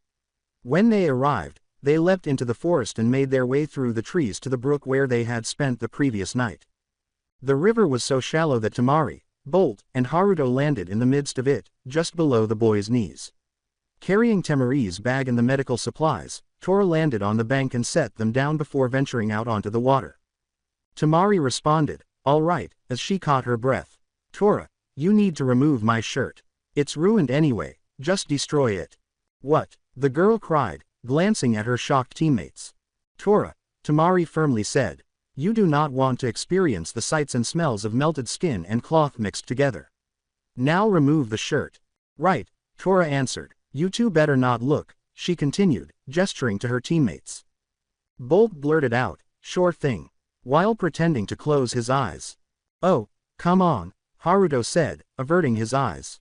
"That goes doubly for you, Hyuga," exclaimed Tora, giving the Byakugan wielder a back of the head slap. "Ah, all right," Haruto said, shutting his eyes. Tamari's fans were taken by Tora, who placed them on the bank together with the other things she had previously put there. "Okay," she murmured, preparing herself by rolling her shoulders a few times in an effort to relax. Then she strolled back into the stream. Tora grabbed Tamari's shirt's still intact collar and tore it, removing the now useless fabric from the Jonin's body and tossing it into the sea, where the current swept it away. Then she started to remove the charred fabric strips that were still attached to Tamari's wound. With every one taken from her body, the sand kunoichi winced in agony. When she was done, Tora cradled Tamari's head in her hands while kneeling in the water. "Okay," she told her teammates, "start lowering her." Bolt and Haruto gently dropped to their knees, allowing Tamari to be submerged in the flowing water while they continued to keep their eyes closed. "You know, this would be easier if we could see," Bolt replied. "I agree," Haruto continued. "Shush," Tora said, maintaining her focus on Tamari. The young genin declared, "That's enough," after ensuring Tamari was adequately submerged in the water. "Hold her there." "Yep," Bolt grunted as he came to a halt. Tamari inhaled deeply as the cool, comforting water washed over her wounds, her head supported by Tora and her upper body hanging in the stream by Haruto and Bolt. "Bolt," Tamari uttered following a little pause. The boy said, "Yes, sensei." "That technique," she said, "it was the palm rotation, wasn't it? I didn't realize that Lord Hiashi was teaching you something that advanced." Well," Bolt said, "he isn't." "Go on," Tamari said. "Well," the prankster replied, "he brought out a collection of scrolls with the gentle fist techniques, showed one to me and Haruto when we started. I stole a look at another while Grandpa Hiashi wasn't looking." "Oh," Tamari said, seeming to be shocked. "I wonder how he'll react to that. Not to mention your parents." "Please don't tell them," Bolt said. "Don't worry about it," Tamari said, chuckling quietly at her pupil. The simple action sent waves of anguish through her body, causing her to grimace. "I told him he shouldn't do it," Haruto remarked arrogantly. Tamari questioned, "But you didn't stop him." "No," the Hyuga replied. I wonder why," Tamari teased. All Haruto could do was remain silent. "Well, regardless, you shouldn't use that jutsu in the field, Bolt," Tamari replied. "But, sensei," the boy said. "It might have saved my life today," Tamari said, "but it was also obviously incomplete. You can't rely on it as it is now." "I'm sorry," Bolt said. "I just wanted to be stronger. For my sister. And my mama and dad. I guess you too, sensei." Tamari inhaled deeply. "I understand, but you help no one by rushing forward unprepared." Arriving at the stream, the Anbu wearing lion mask observed the genin treating their sensei from the bank. "Lady Tamari," he said, Perhaps we should rest here for a while longer. Travel will not be easy like this. No, Temari answered. There isn't any time, we need to get back to the village as soon as possible. We could just send a messenger bird, the Anbu objected. Or perhaps one of us could go ahead to the village. Using Bolt and Haruto's shoulders as support, Temari pulled herself out of the water. No, at this point I won't risk a bird being intercepted or one of us being caught alone. Something bigger is at work here and I don't trust anyone but myself to report to the Hokage, understood? The Jonin stared at the Anbu. Why yes, ma'am, he replied. Temari said, boys, help me to the bank, and stood up. She landed and took a seat with the assistance of her students. Tora, apply some of that ointment. Right, the girl said. She took a rag from the first aid box and started gently massaging Temari's burns while Bolt and Haruto retreated. The Sand Kunoichi's respiration was sharp and forceful as she clenched her teeth in agony. After completing that chore, Tora began administering the healing ointment, causing Temari to initially groan in agony before sighing in relief as the drug took effect. Tora finished applying the ointment and started bandaging her sensei's chest with gauze. Make sure you wrap it tight, Temari said. Cover all of the affected area. Right, Tora answered. She completed covering the region from her sensei's mid-back to her shoulder blades with the bandages. With a sigh of relief, the girl stepped back. Temari carefully got to her feet and strolled up to her provisions, which were still on the water's edge.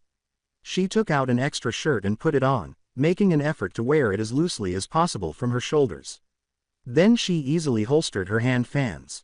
Haruto said, I'll carry this, as he picked up Temari's bigger main fan. You'll have a hard time carrying this with your back. Won't be easy for you either, Bolt said. It's too big. You can switch with me when you get tired. Haruto gave his comrade a fierce look as though he were about to chastise him. However, he moved his face away from the Uzumaki as his countenance softened. Fine, he replied. Temari grinned at her pupils. Good job, boys, maybe there's still hope for you two after all. Bolt smiled and scratched the back of his head in response. Ah, thanks, he said. Wait a. Temari turned to Tora after chuckling. The Jonin gave her female pupil a shoulder pat. You did well too, Tora. Oh, the girl said, thank you, sensei. The final two Anbu members reached the bank. The bear mask-wearing Anbu replied, Lady Temari, we've finished the seal, ready to leave whenever you are. Good, Temari answered. Then we go now. Understood, the Anbu member answered. In the direction of the hidden leaf, the gang fled into the trees. Temari's back sent shockwaves through her body, causing her to grunt with every step. However, she persisted because her anxiety was stronger than the agony. Instead of being afraid of war, she was afraid of what this particular battle meant to her, a split family. As he got closer to the edge of the hidden rain, Askia lowered the hood of his poncho over his face. Sasuke was a few steps ahead of him, his own poncho successfully masking his face. The Uchiha questioned, Is that it? Askia understood what he was referring to even if he wasn't pointing. Yes, the rain shinobi said, glancing up at the tower that soared above and contrasted sharply with the cityscape. It was given a new name after the war, but most people still refer to it as Lord Pain's Tower. Sasuke inquired, What's the new name?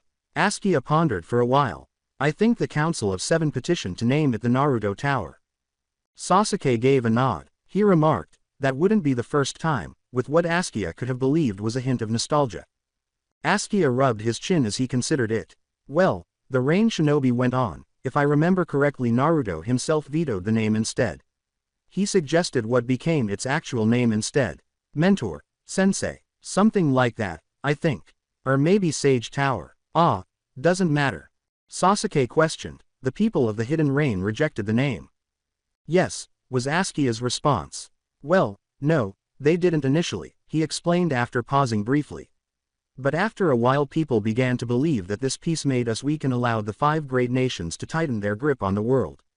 The tower and its new name was a reminder that we had been safe and strong under Lord Pain's rule. When Sasuke stopped, Askia did the same. The Uchiha glanced at the rain shinobi behind him. So you felt safer under the Akatsuki? He asked, his tone and words lacking the bitterness of his piercing, withering gaze. Akatsuki was a rain organization first, Askia retorted. Lord Pain was manipulated by outsiders. The Akatsuki that ruled here was not the same as the one that declared the Fourth Shinobi World War. That doesn't absolve everything, Sasuke said. Askia wanted so much to answer that, but she was at a loss for words. As they resumed their stroll, Sasuke questioned, "Is this when the master stepped in?" "He only came to power a few months ago," was Askia's response. 6. 7. It's all a blur at this point. Really though, I'm pretty sure he was controlling things from behind the scenes long before then. His transition to power came too smoothly, too quickly, his network of spies and informants too established. Sasuke asked, "Are you even sure he's from the Hidden Rain?" "I find it hard to believe that he isn't," Askia responded. "He understands the people of the Hidden Rain too well. He made appeals to a well-remembered time in your history and claimed to herald a return to it," Sasuke said. "Isn't a difficult concept to understand. I bet that's why he's set up in Pain's old tower." Askia took in the view from that tower before focusing on the road ahead, where a checkpoint prevented him from entering the village. One of the guards stood in the small booth in the center of the road and cried, "Hold," as they got closer. "Let me see your papers." Askia said, "No need for that," and moved ahead of Sasuke. "Just keep going about your business." "Oh," the man said, surprised. "My Lord Hand, I didn't realize that you had left. Who is this?" Askia glanced over his shoulder at Sasuke, who was tilting his head slightly to make it harder to see his face through his long hair. Askia faced his fellow Rain Shinobi once more. "This is an informant, bringing him in for a debriefing," he responded. "Really?" the guard asked, glancing at the Uchiha inquisitively. "Don't usually see people like that near the village." "This is a special case," stated Askia. "I'd ask that you keep this on the down low." "Sure thing," was the response. "Say, he looks familiar. Is he from around here?" Askia looked in Sasuke's direction through his peripheral vision, but he didn't turn far enough to see him. "No, just has one of those faces, I guess." After giving this some thought, the guard shrugged. "All right, you can come on through." "Thank you," Askia answered. Before the guard could react, he started to leave, saying, "Keep up the good work." Sasuke followed. The Rain Shinobi said, "Thank you for not using your Sharingan on them or some crazy shit like that," once they were out of earshot. "You seem to have the situation under control," Sasuke said. "Will there be any more checkpoints like that?" "No," was Askia's response. "We should find someplace quiet to plan out getting into the tower." Sasuke said, "Don't worry about that, just get me close to it," as he stepped out in front of the Rain Shinobi. Askia paused and gazed at the Uchiha. After taking a few more steps, Sasuke turned and gave the gesture back. Askia said, "Aren't you afraid? I could be leading you into a trap, feeding you misinformation." "Anything." Sasuke retorted, "Aren't you afraid? You're bringing me into your village." Askia didn't say anything for a while. He said, "Come on," and started to walk again. "I'll take you to the base of the tower." It was not too difficult to hide out close to the tower. The Hidden Rain was a system of pipelines, water reservoirs, and tiny alleyways that were required to drain a metropolis located in a location with such high rainfall. Additionally, it was simpler if one, like Askia, was familiar with the stations and overall skill levels of the sensory ninja that encircled the tower. In a dimly lit alleyway close to the tower's base, the Rain Shinobi sat. Standing close by, Sasuke gazed up at the massive structure. "I can get us into the ground floor no problem," Askia replied. "But we'll have to infiltrate it the old-fashioned way from there." "No need," Sasuke said, shutting his eyes. He pulled his hair back from his face and opened them to show off his Rinnegan. Askia silently anticipated Sasuke's survey of the tower. Abruptly, the Rain Shinobi's arm was seized by the Uchiha. Before he could respond, he was standing in a tower room. Their new surroundings, which were only marginally more confined than the alley they had previously occupied, was a supply closet stocked with cleaning supplies. Uncertain that he had not been affected by the change, the left hand examined himself and patted his body in an attempt to find any wounds. He looked up at Sasuke and remarked, "I never thought that a space-time jutsu would feel so effortless. I've read plenty of reports on those eyes, some dating all the way back to Lord Pain. But seeing them in person is something else entirely." "You've proven yourself knowledgeable," Sasuke remarked. "But I'm surprised you know anything about the Rinnegan. Not that long ago people thought that it was a myth." "Information is a spy's currency and lease on life," Askia retorted. "Of course I ought to know about dangerous Kekkei Genkai and powerful, rare techniques. Especially after I came into the master's service. Sasuke deactivated his Kekai Genkai and blinked, his eyes returning to normal. The Uchiha opened the door and went out into the hallway, glancing left and right before turning back to Askia. Come, I've put us in one of the side rooms on one of the highest floors. Should be easy to get to where we're going from here, especially since there's nobody to be seen in the top half of the tower. The Rain Shinobi responded, this way, and turned directly into the hallway. I've only been here a couple of times, but I know my way. The tower was a labyrinth.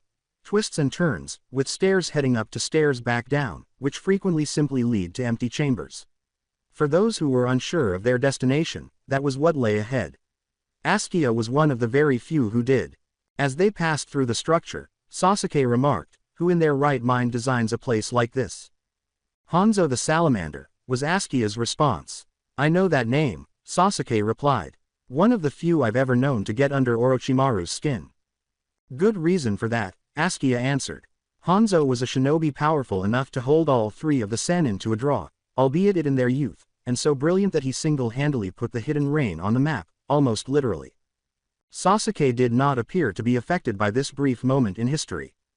Of course, Askia replied, there is only so much that one man, even one as strong as Hanzo, could do. He made the rain strong, but that only attracted the attention of the 5 great nations. The stone, sand, and leaf fought in, against, and with the rain in turn, Hanzo fighting and making deals with them whenever necessary to ensure the nation's survival. No other lesser village has ever stood up to the great nations like the rain did, but it paid the price and so did Hanzo. He was killed by pain, Sasuke declared, leaping to the conclusion of the story. Ultimately, Askia answered, but before that Hanzo became paranoid, first over the security of the nation. But as it became more obvious that the rain's strength was tied to his own, that turned into a fear of his own death above all else. That was his mindset when he drew up the blueprints for this place, and it was much worse then. False walls leading into inescapable rooms, spike pits in the floors, it would have been a nightmare for any intruder had Pain not killed Hanzo shortly before the tower was completed. And then Pain came along and promised protection from the 5 great nations, just like Hanzo did, Sasuke added, and he would use the tailed beast to overthrow them. Nobody in the hidden rain knew the specifics of the plan, Askia retorted. But yes. Now the master offers the same, by whatever means he deems necessary, the Uchiha went on. Yes, said Askia, sounds like the rain has a habit of upsetting the balance of the world and throwing it into chaos, Sasuke said. Perhaps, Askia answered, but the 5 great nations have a habit of keeping power to themselves. Sasuke did not react to that. Askia said, we're here, shifting the conversation to something more pressing. He came to a door, opened it, and entered. Some room, Sasuke remarked as he trailed behind. Askia had no idea what the room had looked like under Hanzo or Pain, or even what it might have been used for, but today it resembled the audience chambers located in any of the master's hideouts around the area. A wide, empty space with an elevated platform on the far side behind a thin curtain, and a small waiting room going into the chamber itself. Askia said, come, it's probably behind the curtain, if at all, and walked across the room. He paused in front of the platform and peered at the adjacent floor. It had the same floor layout as the location where Askia had previously knelt before the master and handed him a sample of Neji Hyuga's DNA, even if it wasn't the same location. There's a secret door, Sasuke remarked as he approached Askia. What? The Rain Shinobi asked, turning to see the Uchiha using his Rinnegan to inspect the platform and the land behind it. So there is something there, he remarked, somewhat relieved.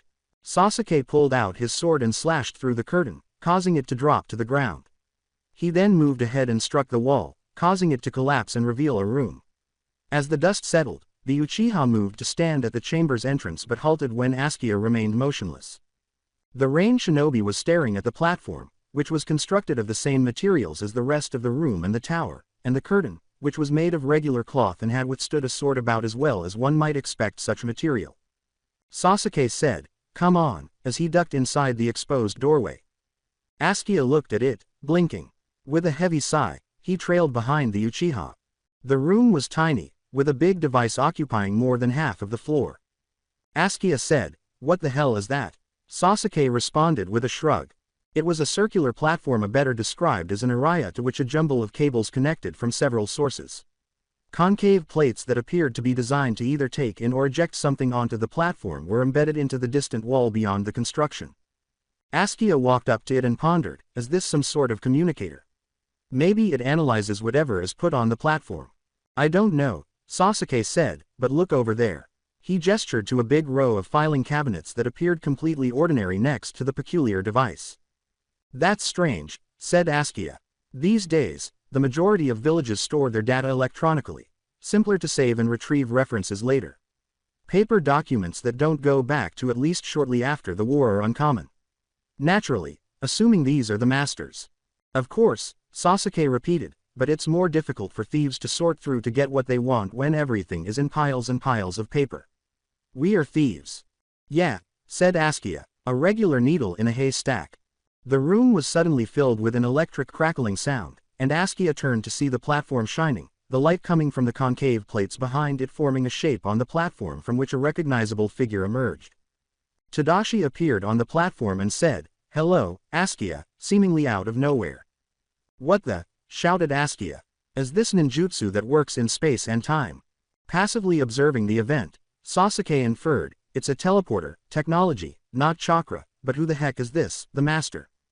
"This is the master's right hand if I am his left. Now how the hell did you know about this place, how did you know about us?" Askia said, introducing his opposite and equal, Tadashi. "Oh, I knew nothing about you," Tadashi remarked, waving his hand dismissively. "But I've known about this little secret since the beginning, since before the master ruled this little backwater village." "What? There's no way," cried Askia. "Oh, but there is, my dear left hand," Tadashi shot back. "The master has been framing his plans as a crusade, but it was never that. No, it's a straightforward power grab of the kind that the world has sorely needed for nearly 15 years. The crusade was really a front to attract idiots like you. But why? The support he's shown me, the reassurances, the promises of a better tomorrow," Askia said, gazing at Tadashi with wide eyes. "For what purpose were they used?" With the most bored expression on his face, Tadashi studied his fingernails and said, "For reasons beyond my understanding, the master thought that you, and people like you would be important for his plans. He's carefully constructed the lies around you, letting you see just enough secrets to let you think that you were his man. However, I am aware of every secret. For instance, there are chambers like this one dispersed around the known globe that enable immediate transportation between them without the need for chakra. Even the most sophisticated sorts of sensors are unable to locate them. I am aware that you were sent to obtain a genetic sample of Neji Hyuga, that you have blackmailed numerous noblemen into transferring money into covert accounts for the master's use, and that, had the geezer not croaked when he did, he intended to send you to poison the third Tsuchikage." Askia said, "No, it can't be true. I don't care if you believe it or not, Askia," Tadashi replied, beaming broadly, "because I'm ecstatic right now. I have every excuse to kill you right now. It will be a lot of fun." Askia watched in horror as the growing energy reached its critical point. When he had set out with Sasuke, he had wondered if this path would lead him to his damnation or his redemption, but it didn't matter because it was already decided.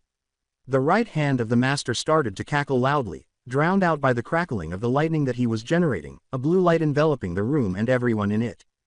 "I don't care if you believe it or not, Askia," Tadashi replied, beaming broadly, "because I'm ecstatic right now. I have every excuse to kill you right now. It will be a lot of fun."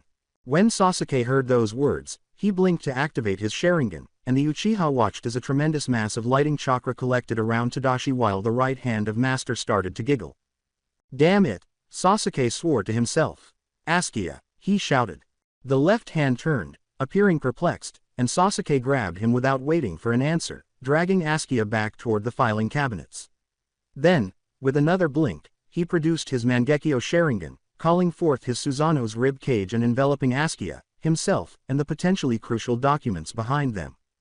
Tadashi, grinning wildly at the teleportation device, released a pulse of lighting, and the jutsu's energy destroyed almost everything in its path, even breaking Sasuke's last line of protection.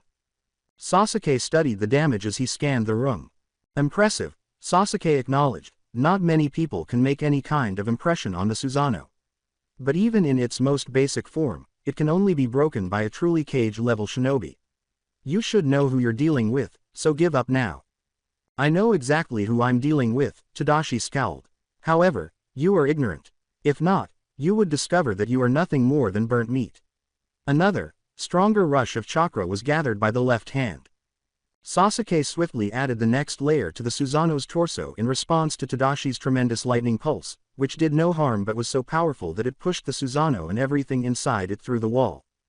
Damn it, Sasuke swore once again. The chakra construct glanced off another building before crashing in a market square, and a few rain shinobi appeared at the edges of the market, slowly moving towards the source of the disruption. This was followed by another, even more powerful burst of electricity that sent the Susanoo tumbling through multiple walls before falling out of the tower. The screams of civilians filled the air as people fled from the Uchiha. As he recovered from the fall, Sasuke turned to face the other shinobi and silently pulled his sword from its sheath, stopping the rain ninja in their tracks. Askia shouted, "Hold on, don't get involved. Hand of the Lord, what's going on?" said one of the nearby ninjas. Tadashi appeared atop a nearby building and said, "Listen to him, boys, this is just a dispute between your betters." "Enough already, Tadashi. If you're going to fight us, go somewhere where our village and innocent people won't be caught in the crossfire," shouted Askia. With a scowl, Tadashi gestured to a nearby structure with his fingers. Shit. With a quick thought, Sasuke summoned Susanoo's right arm, and Tadashi unleashed a lightning bolt that struck Susanoo's outstretched hand without causing any harm. "Oh no, you damnable fools, why do you have to be so goddamn good all the time?" said Tadashi. "The strong are meant for this planet. Don't you recall that, Sasuke? While the weak suffer as they must, the strong do what they can." Sasuke disagreed with a snort. Lightning flared in the rain clouds overhead, and a thundering boom filled the air. "Oh, this is a fortunate break for me," Tadashi exclaimed, sounding like a happy child. "It appears like the cosmos is supporting me after all." As lightning started to amass in the air around him, the rain shinobi raised his palm to the heavens and said, "It clamors to give me the means to kill you." "We need to move," Sasuke said Askia, grunting in frustration. "Is your Susanoo unable to defend against that?" the left hand asked. "Not in its current state," Sasuke replied. "If I advance it any further I'll start flattening the village." "Fine then," Askia said. "I'll take care of myself, just get the files someplace safe." Sasuke nodded, and Askia vanished into the ground, invisible to the human sight but visible to the Sharingan as a blob of chakra. Sasuke watched as the rain shinobi quickly vanished from view.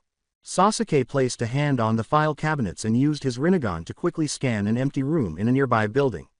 After releasing Susanoo, Sasuke focused his vision on an old bookshelf that had been destroyed by Tadashi's jutsu. Suddenly, a massive bolt of lightning struck where Sasuke had just been, and the Uchiha scowled, realizing the power.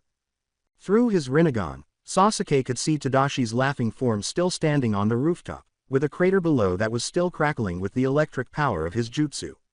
Askia's form emerged from the ground in a nearby alleyway and then climbed up to face Tadashi from behind, holding the kunai to his throat.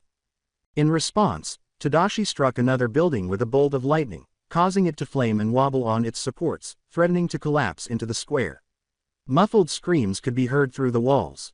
After abandoning his opponent, Askia dropped his weapon and leapt from the roof, activating an earth jutsu that created a pillar of stone to support the collapsing building. The other rain shinobi started removing people from the burning building after a brief pause, but Askia stayed rooted, pumping out chakra to try to strengthen his jutsu and keep the building from collapsing. Laughing once more, Sasuke glanced back up at Tadashi before sheathing his sword and concentrating on Askia's dropped kunai. In an instant, Sasuke found himself facing Tadashi. The right hand staggered back, startled, but barely made it before Sasuke's hand grabbed his neck. The Uchiha launched his adversary skyward, landing on the ground below. "You showed me one of yours, I'll show you one of mine," Sasuke remarked as he punched his opponent on the side. The rain shinobi easily dodged, and Sasuke grinned at the sensation of a rarely used technique. Sasuke leapt up, shadowing Tadashi's shape as he fell. "The lion's barrage," Sasuke calmly explained as he stood up over the prone Tadashi. Using his opponent as leverage, Sasuke turned and struck with another kick from the opposite side. After another twist, he brought his fist down on Tadashi's neck, forcing him towards the ground with greater speed. Finally, Sasuke's foot landed on his enemy's midsection as they landed on the ground. "Sasuke!" Askia shouted, suddenly preoccupied. The Uchiha answered, "Just concentrate on what you're doing. I'll handle this." With a mix of sympathy and rage, Asuka's eyes darted down to Tadashi, but he turned away and returned his attention to his jutsu. Now, Sasuke said, bringing his blade to Tadashi's throat. That was an amazing move. What is the term for it? Tadashi's fury, the rain shinobi said with a smile. That's very nice, Sasuke said, but it's not. Is it possible to summon natural lightning and aim it at your adversary? The Kirin is the name of that jutsu. Since I created it, I am aware. I have to give you credit, though. I am aware of how challenging it is to create that method from the ground up. Don't you dare talk down to me, Tadashi said, sneering at Sasuke while gasping for air. I am the new global order, here to eradicate the previous one. You are a talented shinobi, I'll give you that, Sasuke replied coolly. I'm not talking down to you. I can probably count on one hand how many ninjas I've encountered in my lifetime who are on par with you in lightning ninjutsu. Regretfully, I just so happen to be on that list. I don't know how you developed your version of the Kirin, but this technique and the Kirin had the same basis, Sasuke said as lightning energy wrapped his blade and the familiar sound of birds chirping emanated from it. Holding the electrified blade closer to Tadashi's neck, Sasuke said, a little jutsu I learnt from one of the other persons on that list. Kakashi Hatake, maybe you've met him before. Tadashi was apprehensive as he peered down at the chirping and crackling blade, but he soon started laughing. You're not going to kill me, he replied. That's not how old fools like you operate. Many others like Naruto wouldn't kill you, Sasuke retorted. But I'm not like him, he said, pressing his sword into Tadashi's throat. The electrified edge of the blade effortlessly sliced through his skin, severing his head. HMPH, Sasuke growled as he stood, fading the Chidori, sheathing his sword, and deactivating his Kekkei Genkai. He examined Tadashi's face, frozen in death, torn between a sneer and a scared realization. Asuka gasped and gave up his jutsu, causing the earthen pillar and the building it had been supporting to collapse without his chakra. Sasuke took a long breath as he caught a glimpse of the last survivor, a small girl, being brought to her mother by one of the rain shinobi. Is it finished? Asuka stood slowly and asked. Yeah, Sasuke replied. Asuka remarked, apparently perplexed, as he approached Sasuke and joined him in staring at Tadashi's severed head. So that's it, he continued. Yep, Sasuke answered. The left hand started, after all his bravado. I'm not sure, I suppose I had higher expectations for him. It's important we all recognize our limits, Sasuke said. No matter how talented we might be. Yeah, Asuka laughed. My lord hand, a rain shinobi cut in. What took place? What ought we to do? His face gradually changed from relief to bewilderment as he asked, all the while beseeching Asuka for clarification. After inhaling deeply and looking around, Asuka said, defend the village and clean up this mess, but don't take any further action. A while later, he continued, whatever you do, don't break from those orders unless you hear directly from me. Even if they originate with the master. Yes, the left hand responded after a little pause. As you can see, something has gone wrong. We can't be positive that he isn't being impersonated. Sasuke observed the cautious acceptance of the rain shinobi's response. I understand, he replied, but how did this occur? I'd like to know that too, Asuka said. I'll come back and tell everyone once I figure that out. Go now and let the other villagers know. With a nod, the rain shinobi departed. Well done, said Sasuke. Yeah, said Asuka. Are the files secure? Yes, the Uchiha replied. We ought to return them to the hiding place. Having more eyes will make things easier. Right, Asuka replied with a heavy sigh. Yamato said, Ah, Sasuke, you're back, as the Uchiha came into the cave. As he ducked into the cave opening, Sasuke looked at the Anbu commander and then back at Asuka. Yeah, I am, Sasuke replied, taking a scroll from his belt and tossing it to the ground.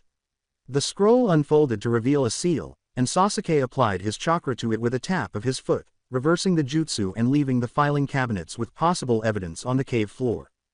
Asuka replied, we found these in the master's headquarters, and she joined the others. Are these all of his records? Standing and looking at it curiously, Yamato asked, as Sai emerged from farther into the cave and discreetly observed. So far as we can tell, said Asuka. Were they hard to obtain? Yamato asked. We'll tell you about it, Sasuke said. But for now we need to get everyone looking through all of these. All right, Yamato remarked as he continued into the cave. I'll rouse the rest, we need to get started on this as soon as possible. After responding with a nod, Sasuke turned to face Asuka and said, "Are you okay?" The Rain Shinobi said, "I think, number. However, there is currently no going back." Sarada cried out, "Hey, Mama," as she sat on the couch in the living room with a book in her hands. "Yes, Sarada?" Sakura answered, entering from a different room in the house. Before replying, Sarada turned a page and read the first few words. "Why haven't you told me how wonderful Grandpa Kakashi is?" "Sensei Kakashi? What do you mean?" Sakura said. "He was the youngest Jonin in the history of the Hidden Leaf," Sarada remarked, putting down her book. "He was already among the best shinobi in the village when he was my age." Sakura raised a palm to her chin, pondering this idea for a while before saying, "I suppose. I guess he would rank highest among all the shinobi I've ever encountered based only on skill." "Do you believe that Naruto-sensei is weaker than Grandpa Kakashi?" Sarada inquired. "Oh no," Sakura said, dismissing the idea. "Naruto is more powerful than him, but it appears that Kakashi-sensei possesses every skill a shinobi could possibly need. Genjutsu, taijutsu, ninjutsu, tracking, and strategy. Hell, I'd definitely see how he performed in the operating room if he showed up at the hospital one day and claimed to have been reviewing his medical ninjutsu. However, why did you never inform me?" Sarada inquired. "How could I?" Sakura cried out, calling him Grandpa is always so adorable. Sarada sighed. "I didn't understand how important the Hokage was when I was a kid." Sakura sighed and replied, "Yeah, I was kind of sad when you stopped calling Naruto uncle." Sarada's flush grew. "Well, Lord Seventh's inauguration was the first time I realized how important the Hokage is to everyone in the village. Anyway, what's making you so agitated?" Sakura approached her daughter and said, "You've never been one to talk about how great ninja are." Sakura reached for Sarada's book, but her daughter withdrew it. "Come on, let me see it," the matriarch of the Uchiha family murmured. Sarada gave in and raised the book so Sakura could see the cover. Sakura read aloud, "Great Stone Faces, A History of the Hokage," and asked, "Is this what's got you going?" "Yeah," Sarada replied with a shaky giggle. "I figured that since I want to be Hokage, I should read up on past Hokage." "I see," Sakura said. "Well, I'm happy you're researching.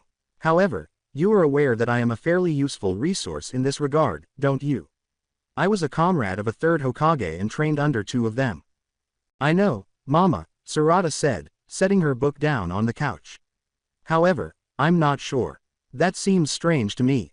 "What's strange?" Sakura arched an eyebrow and said, "The Hokage are people too, you know." "I understand, Mama," Sarada said as she got up and started to leave the room. "We have a training session with Naruto-sensei today, so I have to leave." "Oh, all right then," Sakura answered.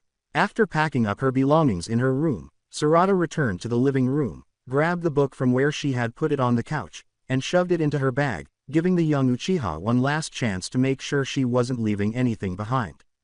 Standing atop a tree, Sarada observed her colleagues training with the Hokage more precisely, a shadow clone of the Hokage, but she didn't mind because she was aware of Naruto's hectic schedule and the fact that her eyes couldn't distinguish the difference.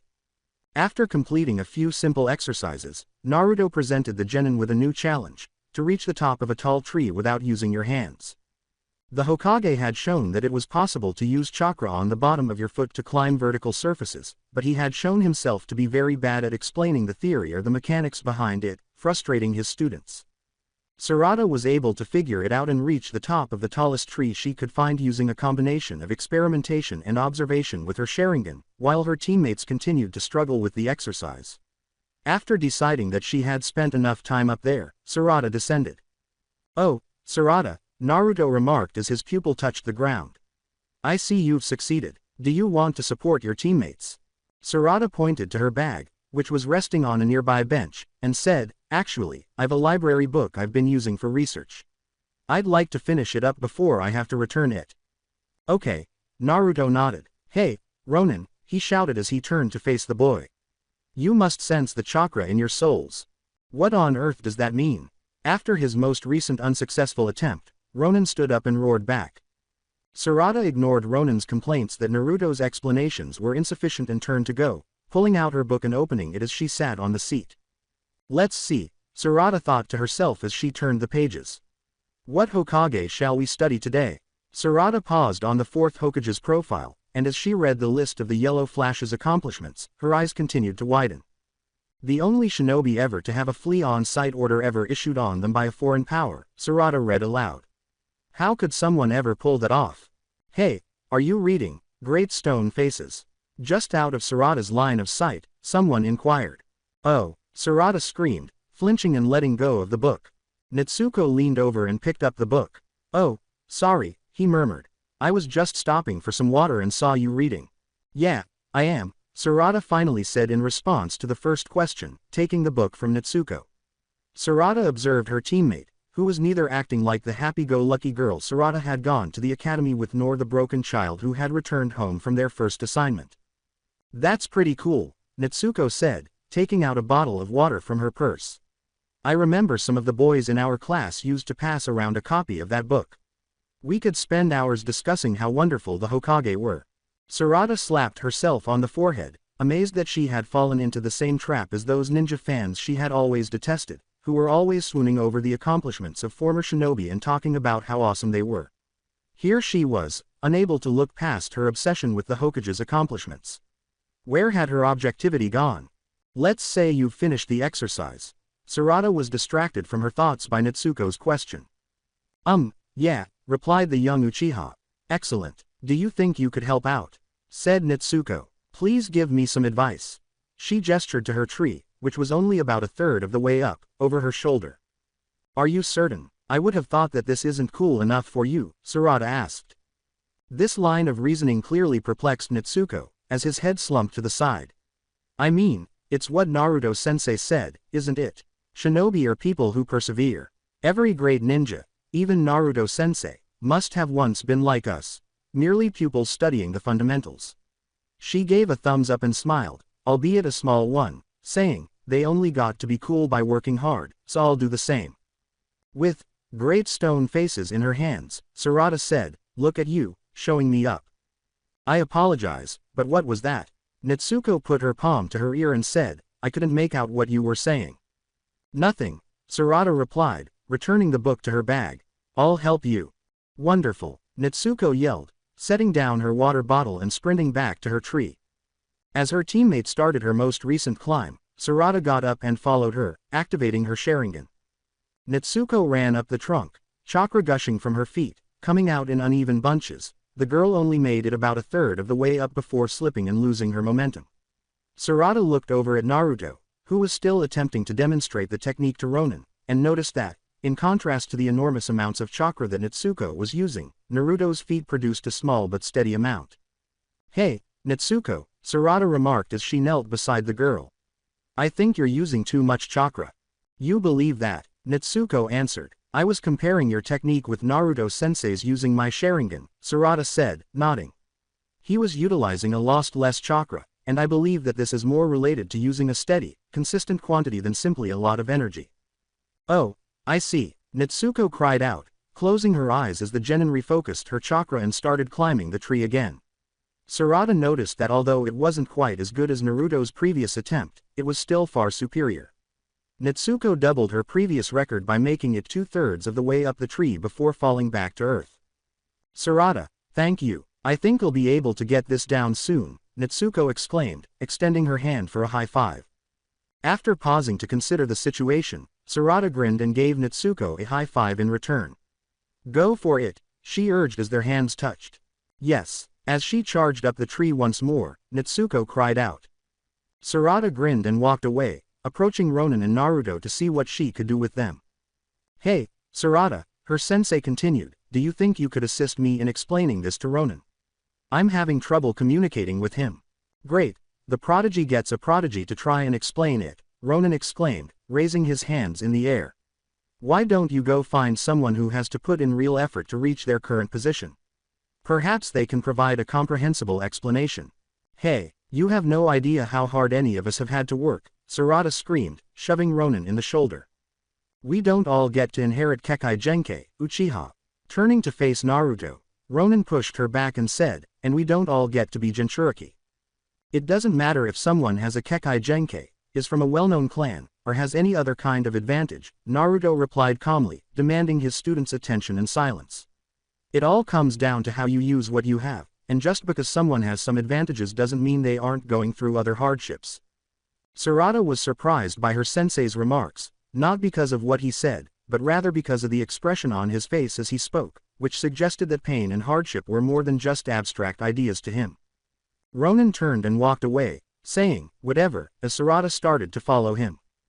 Holding Sarada by the shoulder, Naruto said, "Let him go. Give him some space to cool down." "All okay," Sarada said. "Hey, may I go home?" "Well," Naruto remarked after giving it some thought, "go ahead, you've already finished the exercise." Before leaving to gather her belongings, Sarada nodded and said, "Thank you, sensei." Naruto said, "No problem," and went to see how Natsuko was doing. Sarada's fingertips touched the book in her backpack as she was gathering her supplies, so she took it out and studied the cover. "Hokage are humans too, huh? Mama, is that you?" Sarada asked as she laid on the couch and heard the front door open. "Yes," was the reply. Sakura entered the Uchiha family's living room a short while later. Are you not reading your book? I would have assumed you would still be smitten with it given how absorbed you were in it this morning." "No, I returned it to the library," Sarada replied. "Oh, okay," Sakura answered. "Why, I just felt I wasn't getting what I wanted out of it," Sarada replied. "Hey, Mama," she sat up and continued. "Yes, Sarada," Sakura answered. "Could you tell me about Naruto-sensei's childhood? I know he was an orphan, but is there anything more?" Sarada inquired. Sakura took a seat next her daughter and said, "Yes. Tell me what you'd want to know." "Well," Sarada said, "was it difficult for him? Did he endure much suffering?" Sakura answered nervously, "Yeah, I guess," adding, "I mean, we all did, in our own ways." "Mama, stop," Sarada commanded. "What are you stopping?" Sakura inquired. Sarada smiled. "Whenever you, or Aunt Ino, or any of your other friends are talking about the past, there are always parts you gloss over. I suppose that there are some things that we've tried to protect you guys from," Sakura said after pausing briefly. "We simply didn't want you to be burdened by the past the way we were, in my opinion. In any case, where are you obtaining this?" "One of my teammates, Ronin," Sarada said. "He's really smart, but he hates anyone who has a unfair advantage, like having a Kekai Genkai or coming from a famous clan. He claimed today that because he is a prodigy with the benefit of being a Jinchuriki, Naruto-sensei was unable to properly instruct him." Sakura remarked, "I see, that is harsh. But Naruto-sensei said something," Sarada went on, "about how people still struggle and suffer even if they have certain advantages. I couldn't help but believe that there was more to it and that he might be talking about himself based on the way he said it." With a hand on her daughter's back, Sakura said, "Knowing Naruto, he was probably talking about people other than himself, but I'd say the same applies to him." "Really? Please tell me," Sarada said. "Because I believe you were correct, the Hokage are human. And I must comprehend them as individuals if I wish to become one." "Have you ever seen Naruto's Nine-Tails chakra?" Sakura asked, taking a big breath. "Yes," Sarada replied. "How did you feel about it?" Sakura inquired. "It felt warm," Sarada said, recalling her first assignment with Team Naruto, reassuring. Like Naruto-sensei would make sure everything worked out, so it didn't matter what occurred. Sakura said, "That sounds about right," but then her countenance darkened. Except it wasn't always like that. Sarada was at a loss for words as she watched her mother anxiously. Sakura went on, "It only became like that after Naruto learned to control the Nine-Tails power. Before then, it would lash out at everyone, friend or foe. Even worse, the fox would attempt to subjugate Naruto and cause him damage." "I see," Sarada murmured at last. "That sounds really terrible." Sakura remarked, "I know that might be difficult for you to comprehend. For your generation, the Nine-Tails is a guardian spirit that resides inside the Hokage, and I suppose it is. But only because Naruto put in so much effort did it turn out that way. At least he has you and all his other buddies to support him," Sarada said, attempting to grin. "You see, Mama." "Yes, eventually," Sakura answered. "In due course?" Sarada asked.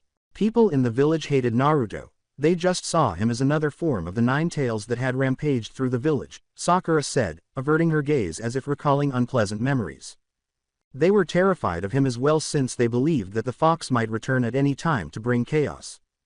As a result, the majority of the village's adults shunned him. In an attempt to allow younger people like us to befriend Naruto without fear, the third Hokage ordered that no one discuss the Nine-Tails being sealed in him. However, this didn't stop our parents and other adults from trying to keep us away from him or treating him suspiciously. Before long, we were shunning Naruto in the same way that grown-ups did. Sarada started to feel guilty, partly for bringing up a trying period in her mother's life and partly for not understanding what her parents' generation had endured. I'm sure that you made it up for him later, though, right? Sarada made an offer. I didn't want to interact with Naruto while we were in the academy.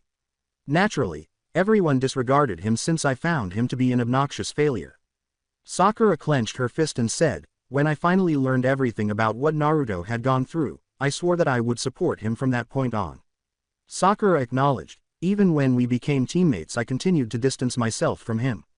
But even then, the more time went on the more we became friends. Sakura put her hand on her daughter's head and tousled her hair as she relaxed.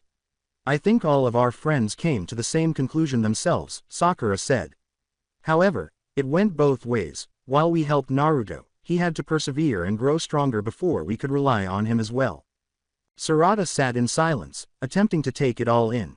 Sakura drew up to Sarada and said, if there's one lesson I want you to learn from this, it's this. Make some wonderful pals and share all of life's challenges with them.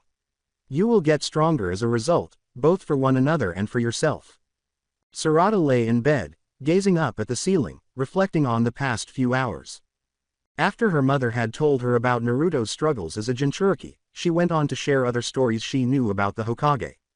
Lord 6th, Lord 3rd, Lady 5th, all of the Hokage really, had suffered greatly throughout their lives, lost friends and loved ones, valued students turning traitor, tragedies they could not stop, but at the end of each story, they would get back up and fight for everything they cared about. This was what that book had missed, so engrossed in the Hokage's great achievements that it failed to see the real people beneath the surface.